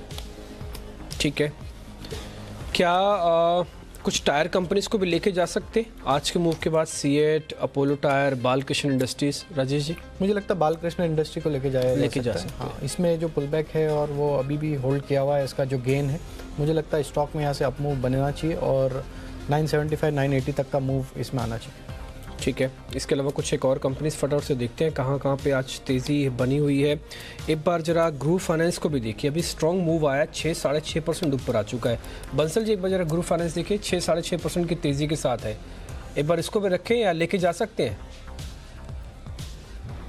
देखिए डिम्पी जी, इसमें एक ब्रेकआउट देखने को मिल रहा है और ये स्टॉक अब उस गैप को फिल करने की कोशिश कर रहा है जब बंधन बैंक के साथ एक मर्जर के बाद स्टॉक में एक डाउनसाइड गैप देखने को मिला था। टेक्निकली डिम्पी यहाँ पर अभी 5-6 रुपए का अपमूव क्लियरली एक्सटेंड होगा। किसी ने लिया हुआ है तो 305-306 के लक्ष्य के लिए होल्ड रखना चाहिए। ठीक है, एक शेयर और है जो कि इस गर्मियों के सीजन में बड़ा इंपॉर्टेंट है, वो है सिम्फनी। सिम्फनी की क्लोजिंग बड़ी अच्छी मिल रही है, डे हाई पे क्लोज कर रहा है अच्छे वॉल्यूम के साथ। इंट्राडे चार्ट जरा दिखाइएगा, सिम्फनी का 1.5% ऊपर है, इसको भी कैरी करना चाहिए सिम्फनी को, राजेश जी? जी हाँ, जिस तरीके का इसमें स्ट्रक्चर बना हुआ है स्टॉक काफ़ी पॉजिटिव लगता है। मुझे लगता है स्टॉक में 1405 से 1420 तक के टारगेट देखने को मिलेंगे, कैरी किया जा सकता है इसको स्टॉक को। और स्टॉप लॉस की बात करें तो 1360 का स्टॉप लॉस होगा।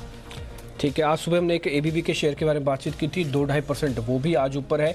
प्रॉफिट बुक कर ले कुणाल जी एबीबी का, इंट्राडे का जो भी गेन है, या फिर कैरी करना है?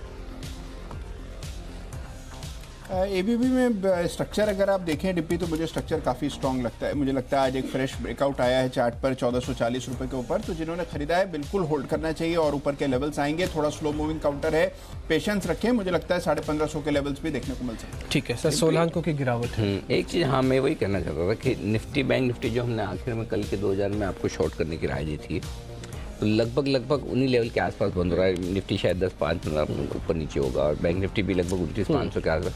मेरा ये समझना कि जिन लेवल पर क्लोज हो रहा है वो बड़े क्रूशियल है एक्चुअली।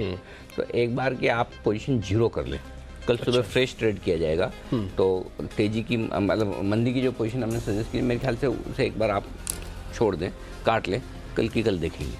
अच्छा हाँ, क्योंकि जिस तरह से 29,500 के आसपास एकदम मेक और ब्रेक वाले लेवल पर ही बैंक निफ्टी बंद हो रहा है और कल के लोज के आसपास ही निफ्टी बंद हो रहा है, तो मैं सोचता हूँ कि एक बार इंतज़ार कर लेने में हर्ज नहीं है। ठीक है, मौका मिल सकता है कल आपको वापस, अगर नहीं मिला तो कल की कल देखेंगे। ठीक है, खैर आज की क्लोजिंग मिल रही है हमको 13 पॉइंट की गिरावट के साथ। निफ्टी 580 के आसपास स्पॉट में अपने आप को बचा के जा रहा है। ये गिरावट और मंदी आज का वैसे हिस्सा रह गया, बड़ा स्विंग आया 2:45 बजे, जैसे आप कह भी रहे थे कि आएगा स्विंग, आया भी वैसा ही स्विंग। बट ये है कि हाँ लेवल्स की इंपॉर्टेंस है, तो वो ज़्यादा डैमेज नहीं हो रहा है, तो इसलिए कल की कल देखेंगे। आज जो भी हुआ है वो इंट्राडे का हिस्सा भर के रह गया। आज क्लोजिंग बेसिस पर आप ये नहीं कह सकते कि आज बाजार बहुत मजबूत हुआ है या बाजार बहुत ज़्यादा कमज़ोर हुआ है। ये इंट्राडे स्विंग वाला हिस्सा तो ठीक था, बट क्लोजिंग बेसिस पर जजमेंट को ले लेना वो शायद उतना ठीक नहीं होगा, इसलिए कल का ट्रेड फिर से देखना होगा।